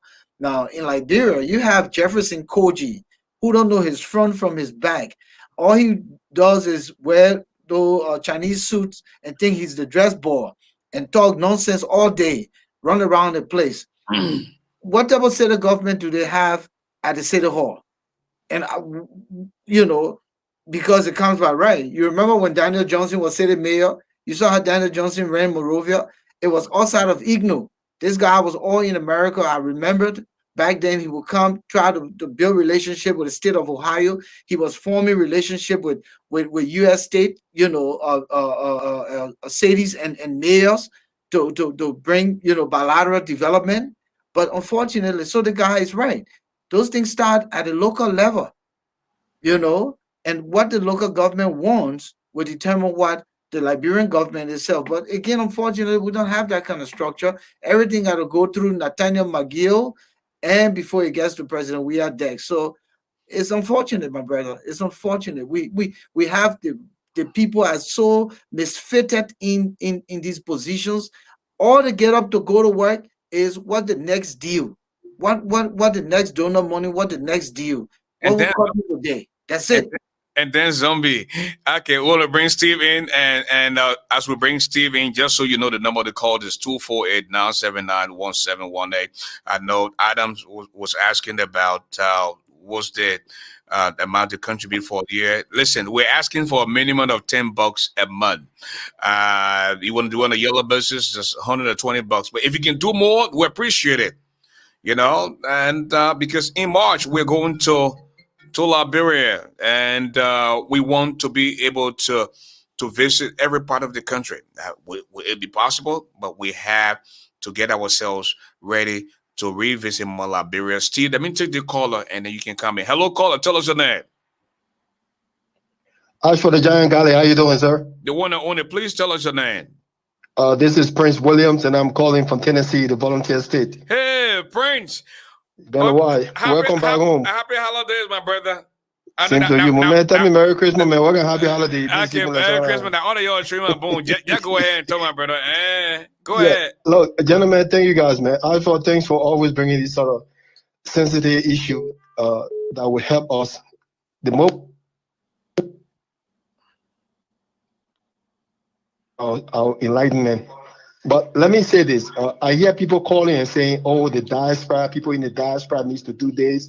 We need to forget about government. And when I hear these things, I laugh in myself because the reason people often say that is because Liberia have been used to bad government to the extent that we don't even know what government, the function of government is. We have no clue. Let me tell you, the great United States you see today, the John D. Rockefeller, the Carnegie, the JP Morgan, you know what made them successful in America here? It was the government. They wouldn't have been successful with all the government. The guy who you call Amazon right now, you know what made that burger sitting here a billionaire right now? They see United States government. That burger was shipping things for United States government during the war. They gave him the contract. Liberia had not show me the millionaire Liberia how we create. Listen, let me tell you this. The essence of government is to do what it's a collective group of people coming together and say we'll cooperate, we'll put our resources together, and we elect people to manage the resources efficiently to give everyone an equal opportunity.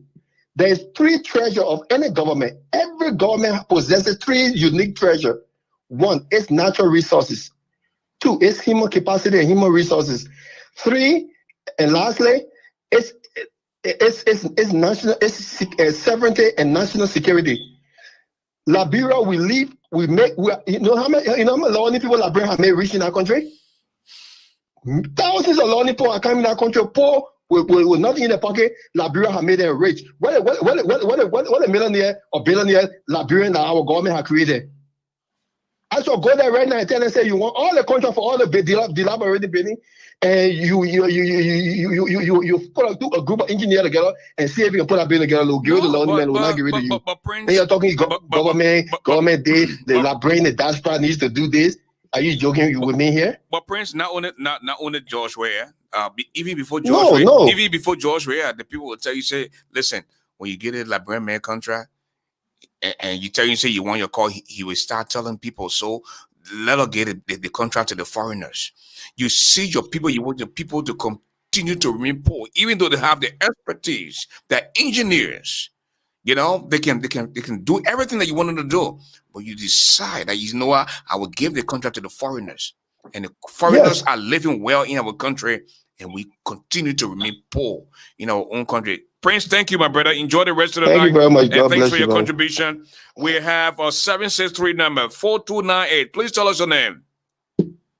Young. Your name, please. I'm Albert Young. Mr. Young, welcome to the show. You're live on the radio. Go ahead and make your point, please. Well, before first I will tell you thank you for the show. Been listening to it for a while now. And before we develop the nation, we should develop ourselves. Mm-hmm. To develop ourselves. And before we talk about corruption, we should stop corrupting ourselves. Government can come in and help in any capacity. But if the people's minds are not developed, then the country will not be developed. The first and foremost thing that people need to focus on in any nation is to educate the mind of the people. So we should think about education first. The instructors should not be corrupt. The students should not be corrupt. And if all we develop the mind of our people, ourselves, then the country will be developed.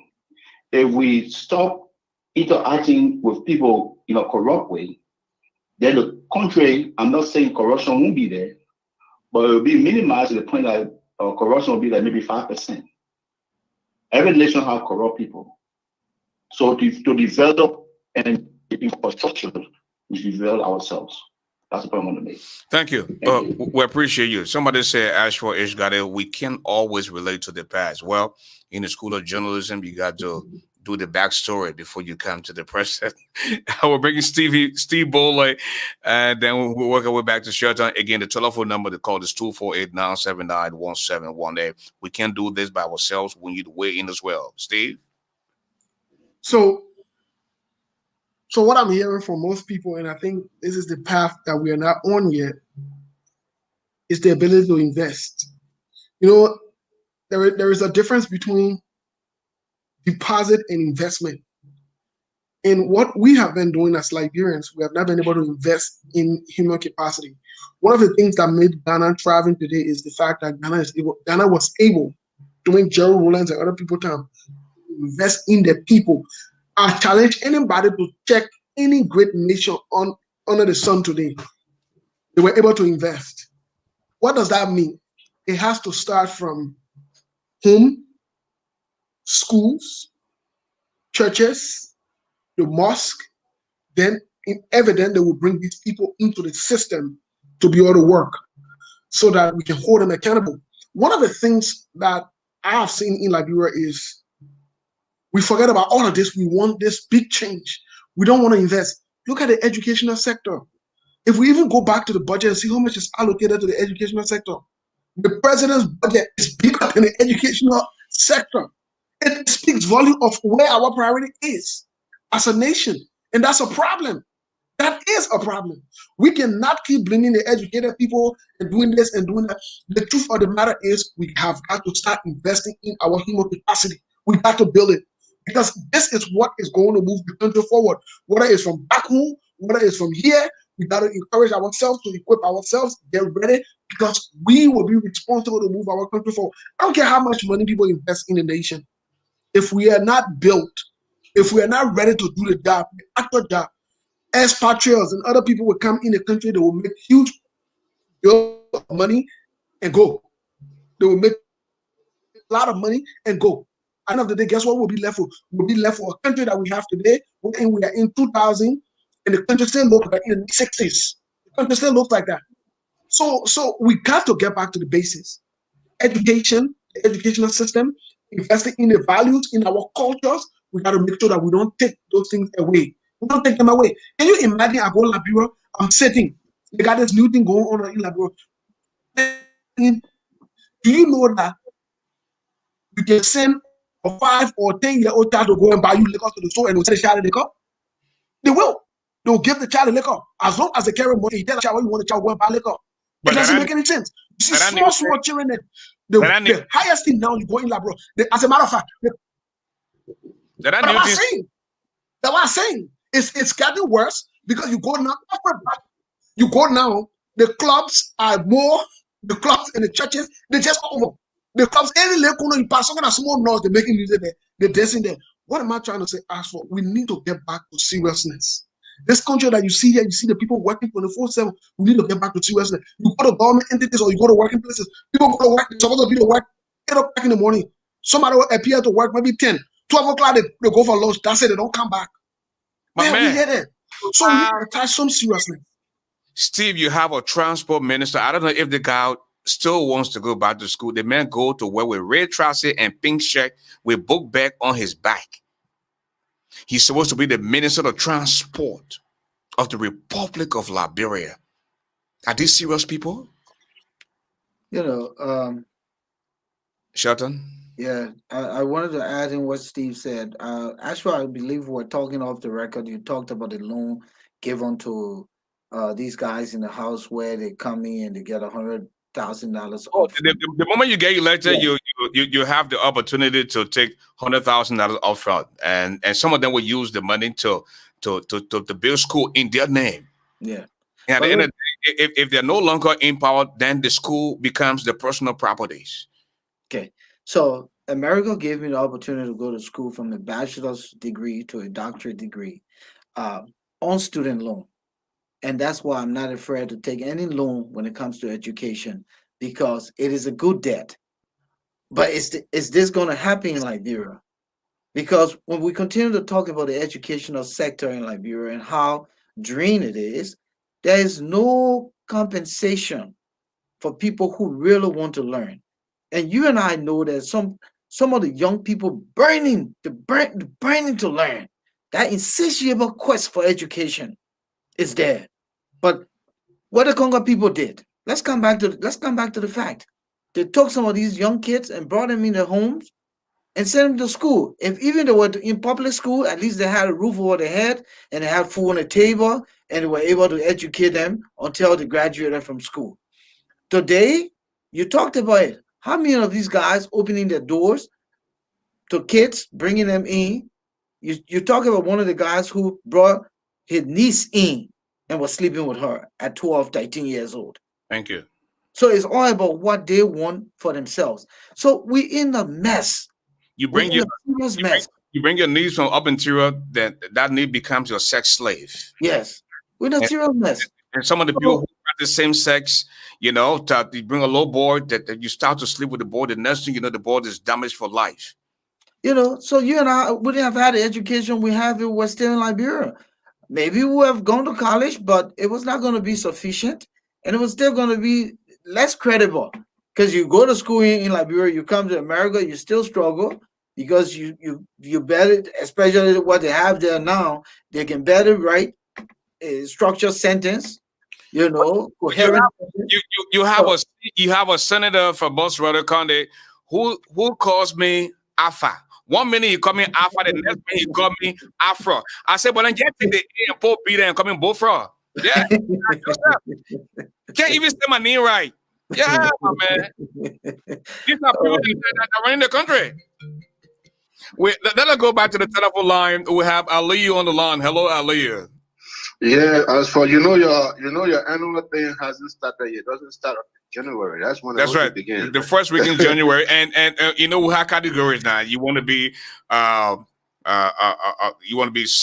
civil, gold, platinum. It has stages, and with you that money can't end.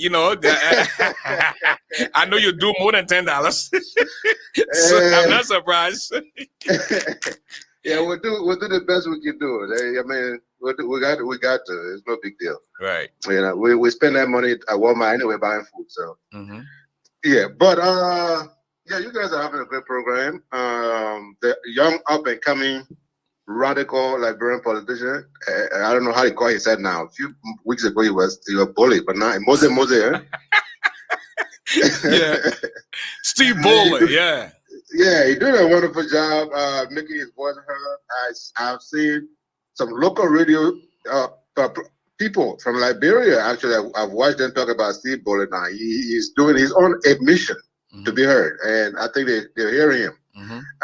Your man, but what the guy got in there from Volcano? The guy gets kept anytime you hear that name Volcano. I hope you're not blasting anything over there. But both of you guys are definitely professionals. Listen to you guys. Sometimes I don't call on the show, just listen to get some of these, professional analysis from you guys.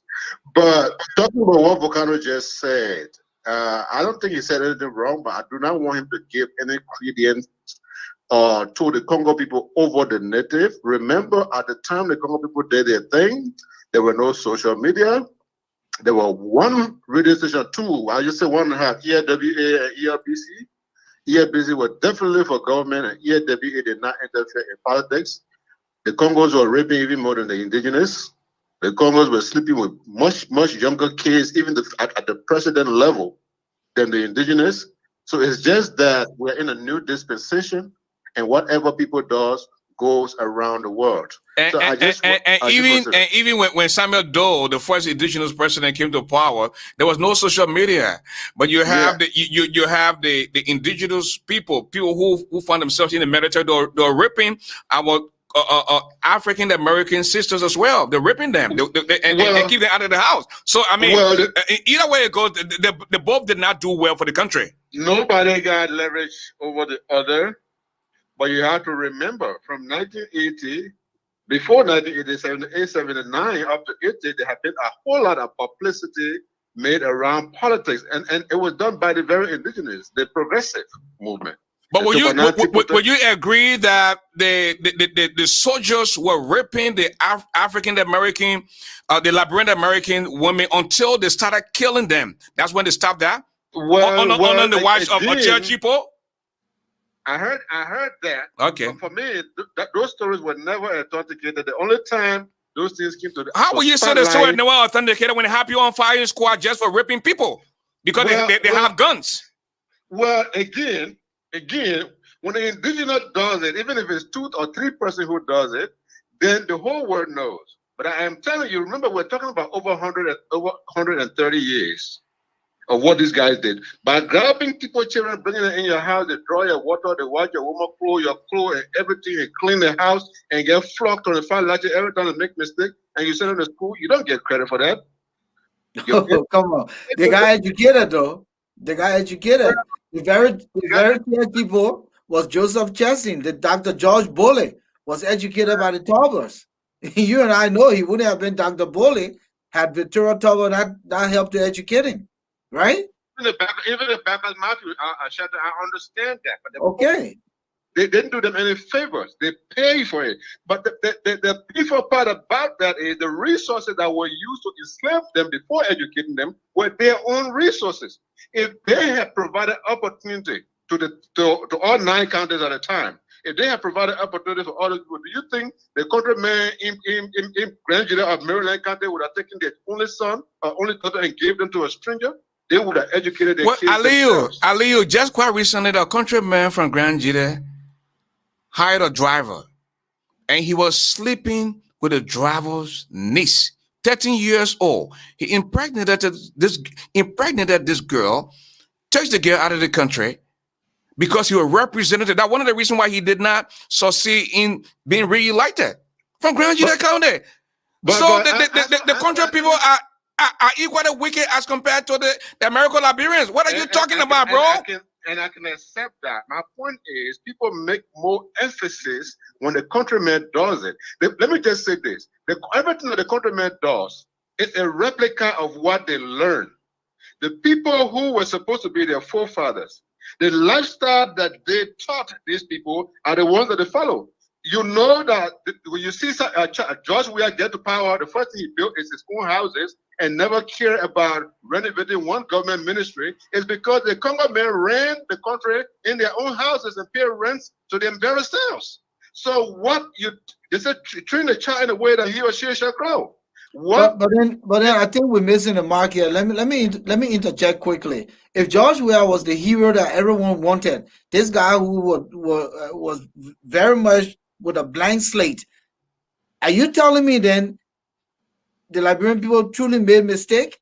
Because what you're telling me, you're justifying that Mr. Weah should dance zombie. You're justifying that Mr. Weah should build all of these elaborate infrastructure in no time. Justifying, I think, is the wrong. You're making comparison to what has happened. I thought we're making progress. We're moving forward. We saw Weah as a change instrument. So how can we relegate the situation to saying that he emulated, or he's rather emulating what he saw in the past? How can we say that again? We're all doing now. That's what we're all doing now. We're talking, but we have to understand that with everything there is a root. What is the root cause? You cannot solve a problem without solving the root cause. I was just listening to ASHFORD that somebody with him eating and drinking well from him stole his cell phone. Are those people in government? So the issue of corruption, I can tell you now, Volcano, a 5-year-old child who was not trained to be corrupt is corrupt in Liberia. You get a chance. Send a 6-year-old child to buy you water and see if they'll come back and give you the change. You understand? I know that. They won't give you a change. Okay, so this is something we have to go to the root of this. When Dole did it, at the time, the Congo people were already educated, they were well connected, it was easy for them to disseminate those information. But it was also very easy for them to cover what they did. We know about people being, a female chief being killed, where top men go and cover it up and nothing comes out of it in that country. So what I am saying is, let us just say Liberian government, or the Liberian society, as opposed to making my people the most ridiculous people. But you know, thank you, Aliyu. I thank you guys for this show. Thank you so much for here watching. Thank you. That brings Steve in. Steve, you just listened to Aliyu. Well, first thing I wanted to clarify with Aliyu is, and the rest of the listeners and the viewers is, I'm not a politician. I don't aspire to be a politician, especially the way in which politics is played in Liberia, because I know for sure with the values, the morals, and the ethics I have in me, I will not stand one day being a politician in Liberia. Somebody will have to I know they'll have to get rid of me because I can't hold my mouth on the truth, to be very honest. And I'm not going to croak any group of people or anybody to benefit me. No, that's why I wake up every morning to go to work. Because if I need something, at least I get it. I want to do the right thing, at least by the people. So let's get that clear. So I'm not a politician. But let's move to the issue. The issue here is, I understand Aliu's point, but I will have to agree with Shelton here openly that we need to make progress. And if we ought to make progress, then these are things that we need to consider and address. Look, we can't say we want to make change. It's like the referendum.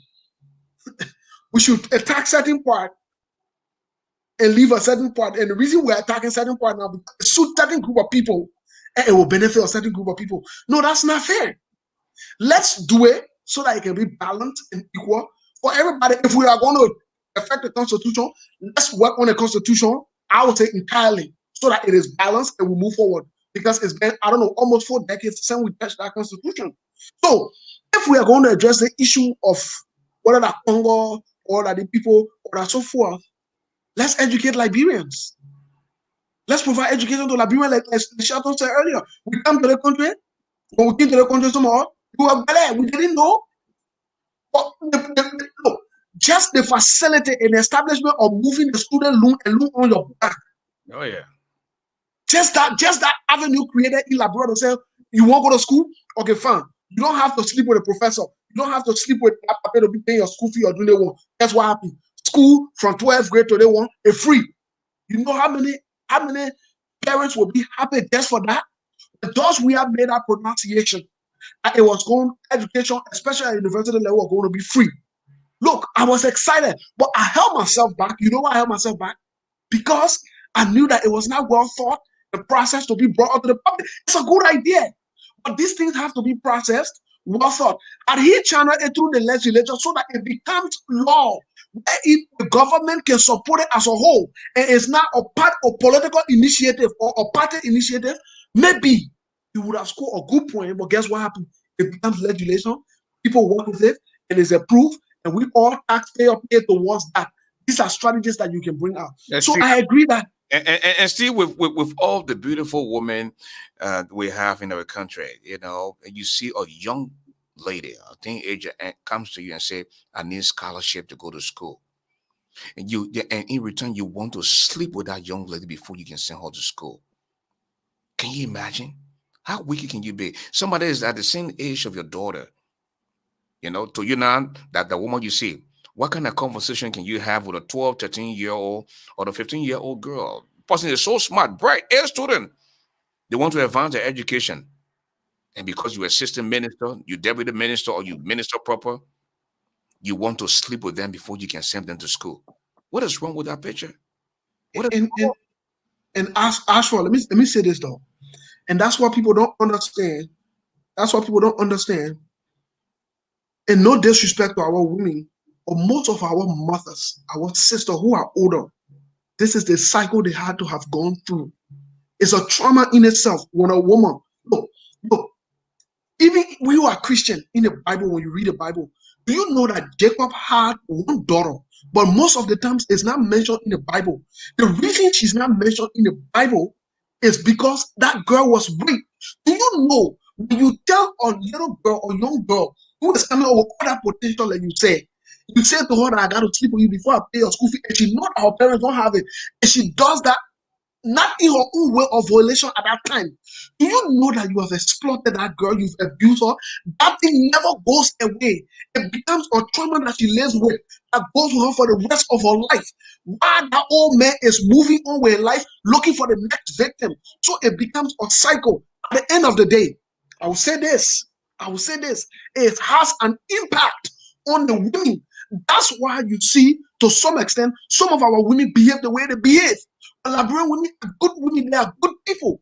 Some of them, they are not able to even keep a home today because of that thing. The childhood was destroyed. Mentally, psychologically, it has an impact on them. When we say these things, people think we're trying to do anything, but this has been the system. And it's got to change. And we cannot just change it just at one tribe level or at one group of people level. It has to be an equilibrium where it will be done across the country so that every Liberian can benefit from it. And I hope that the new lawmakers that were brought in will look into these different things so that our people can benefit. But it's a problem. To be honest, it's a problem. Yes, Okay. yes. And you know, Ashford, the Yeah. same thing here, quick, just on the 30 seconds. I don't give no one credit for my education. Because I remember when I was struggling and walking by line, couldn't even afford transportation. I went to a public school and graduated from a public school. But I bet you put any of your private school people in the classroom with me, that's head to head. Okay? And I didn't rest. I came to America and I said I will continue on until I accomplish the education I want. And whether I have a student loan of $165,000, it's a good debt, and I will pay it. Obama paid his, and I will pay it. But I have my education. I can take it with me anywhere. How many of our Liberian young people have this opportunity? How many of them, Ashford? You know, and so that's why no one can take credit for my education. No one. But it comes by right. Someone's supposed to be taking a credit. Yes. Someone. Okay. Well, folks, now we're going to go around the room and give our closing statement. But just before we do that, let us play a few bars of the kind of songs that please the president. I bless you, first go up the transformer. My blessing full of red bell. Cause I know removing the star. I bless you, first go up the transformer. My blessing full of red bell. Cause I know removing the star. I bless you, first go up the transformer.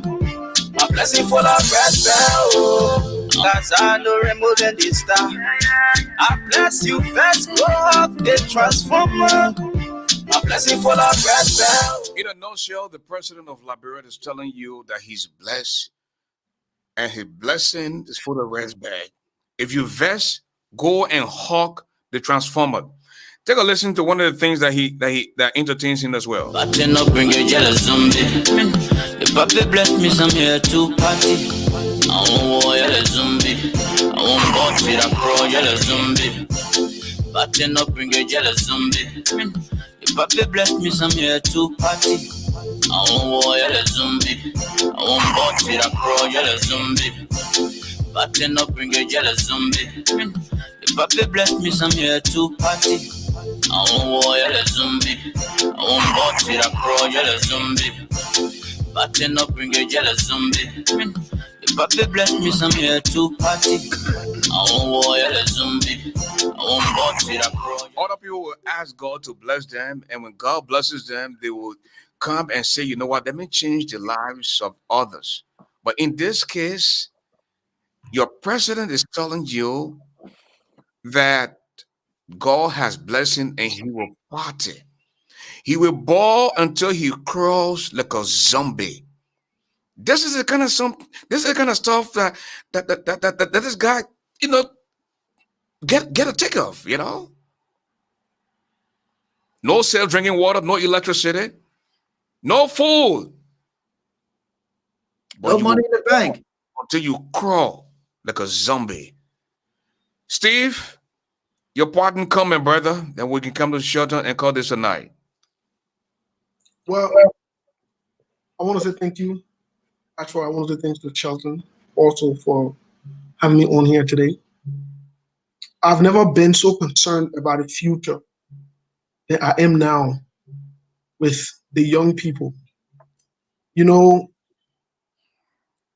the issue of drugs and mental health or psychological issue in Liberia, it's going to be one of the biggest challenges we face after George Weah. The DDD program brought us Zogos. The DDD program after the war brought us Zogo. Today, you have young people and even some older people, sycophantic mindsets, both in the opposition and in CDC. The future doesn't look too good, Mr. Garley. The future does not look good. It's about time that we start addressing this addiction issue going on in our country. I want to bet you and anybody else that most of the people you see jumping around and singing these zombie songs and want to ball and this and that, they're under the influence of something. What are the alcohol? What are the drugs? We don't know. And we don't know to what quantity they're taking it. That's what makes it even dangerous. Because no one can tell me anybody will be in a sound mind. You don't have food to eat. You don't have money in the bank. You don't even know what will happen tomorrow. Some of us who can tell you tomorrow that we'll be able to pay to get food because the rest of the food left in our fridge. We're still not happy to be jumping around like that. Or normal men will not just be jumping around for no reason that the way they jump around. I'm very worried. Thank you. I'm not worried about George Weah because I know his term is over and he will leave. I'm worried about what the next group of people will do and how we will handle the future of our country. Thank you again. And I will continue to follow the show and support what is right. Thank you so much, Mr. Garley. Steve Bowler, thank you so much for being a part of the show. Shelton, he just says something that we can use for the show tomorrow. He talked about the ZO codes, and I think tomorrow we should talk about reconciliation. We should talk about rehabilitation. A lot of our folks have not been rehabilitated. We haven't fully reconciled. I think that's something that we can talk about tomorrow. And again, we'll talk behind the scene, but come in with your. I think it ties in with the original topic, so it will come in because it has to build that platform. So it will tie in, but we'll talk about it off the show. But quickly, this show was centered around talking about national infrastructure, those iconic infrastructure that tend to sit there in ruins and dilapidation, and what successive leadership has not done with regards to paying attention to those structures. We talked about the DUCOR Palace Hotel, the Hotel Africa, and the Unity Conference Center. We also talked about the ROYE building. And there are many other structures in the country that are sitting in ruin, and even private properties of our past presidents who didn't complete them. The government could go back to the family and buy those properties and turn them into, government institutions like that of the President Talbot Dream Home, or home rather, the President Talbot Farm, the President Doe Home in Tucson. Rather than seeing those structures just sit there and fade in oblivion. So one of the callers struck a point. He talked about the local government coming together with the national government to brainstorm around bringing in engineers, and some of our own engineers can take the initiative to come and do some sound structure, inquiry to see if these structures are rehabilitated or capable of being rehabilitated, and start from there. Hopefully they're listening and they will do that rather than bringing Boulevard Hotel and Grand Royal Hotel. Some of those guys can take on the initiative to renovate those hotels and give them the pre-war, feel, so that we can put Liberia back to where she once used to be. Well, again, what a night. Shelton will be back here again tomorrow night, and this time will be at 8 p.m. Tomorrow night. So, again, thank you so much. That's good. 8 p.m. will come in on 8 p.m. And that gives you enough time to to settle in. Because we were wounded in Liberia on several other radio platforms on Mondays and Wednesdays. Tuesdays and Thursdays, we're dealing with the folks in the diaspora, and I believe we're getting traction. People like what they hear, and it is a good thing. We just got to continue doing what we have to do for Liberia and Africa at large. We have to. Yeah, we have to, man. My man, thank you. And again, we'll see you tomorrow night, same time, same place. Yeah. Bravo. Yeah. Au revoir.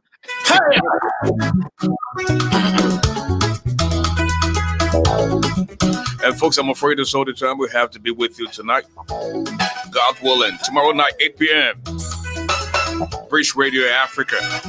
Thank you for what you've done and continue to do for Bridge Radio and Mama in Africa.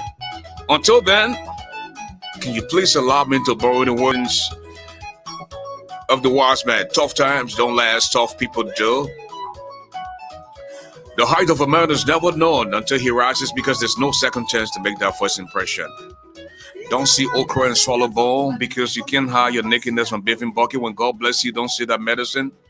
When white men know your friend black man. When you see catfish come from underneath the water and say the crocodile here sweating, don't say the lie. Trust no shadow in the dark, because a bald-headed man does not walk on the moonlight. Get it? C'est tout pas yé. Zabon ploda na jako me ochira ji. Ure no mozo no wonje magdo boto jirai aju adi wapo. Boro blai. Basi jomplu. Se kon we e pelia. Be eliako e gwe play. The medicine of the microphone, the golden voice of Liberia. ASHFORD, the giant, and now you know me, GARLEY. Have a good night.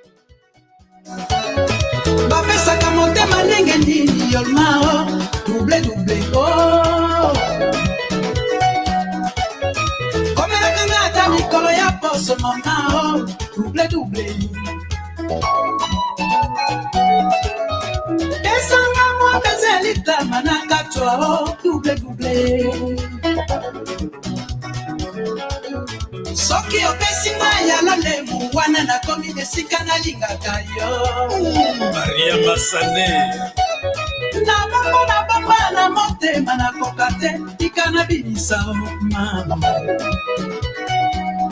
Mama na bamba na motema na kokate ikana binisa Hoka Hey Hey, sugar.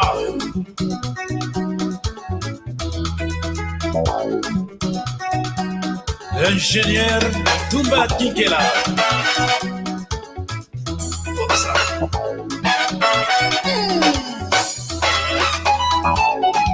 Aucun changement.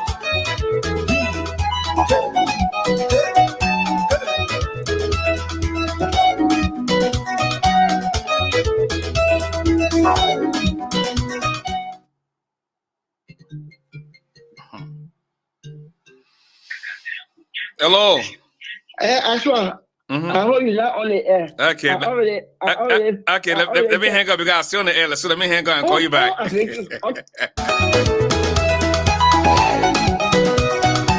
Oh, musique kitoko.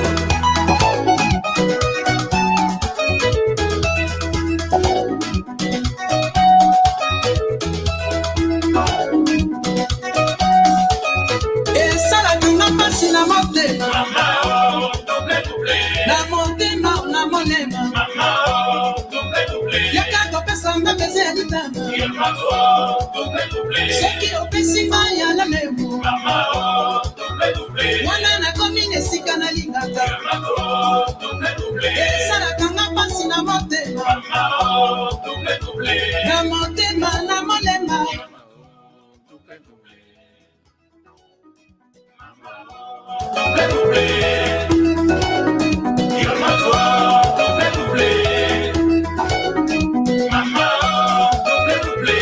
Bless me some here to party. I won't warrior a zombie. I won't box it a crow, yellow zombie. But up bring a yellow zombie. If Papa bless me some here to party. I won't warrior a zombie. I won't box it a crow, yellow zombie. But up bring a yellow zombie. If Papa bless me some here to party. I won't warrior a zombie. I won't box it a crow, yellow zombie. But up bring a jealous zombie. If Papa bless me some here to party. I won't warrior a zombie. I won't box it a crow, yellow zombie. But up bring a jealous zombie. If Papa bless me, let's go up the transformer. Yeah, I'm on the tree. Blessings, some blessings, you call me blessings. These my blessings can never be touching. I know my level, my man, don't stress me. If Papa bless me some here to party. I won't warrior a zombie. I won't box it a crow, yellow zombie. But up bring a yellow zombie.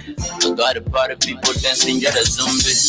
Sanko, me I want to wear a paco. Wait, bring the liquor. The poor man, someone spend the paper.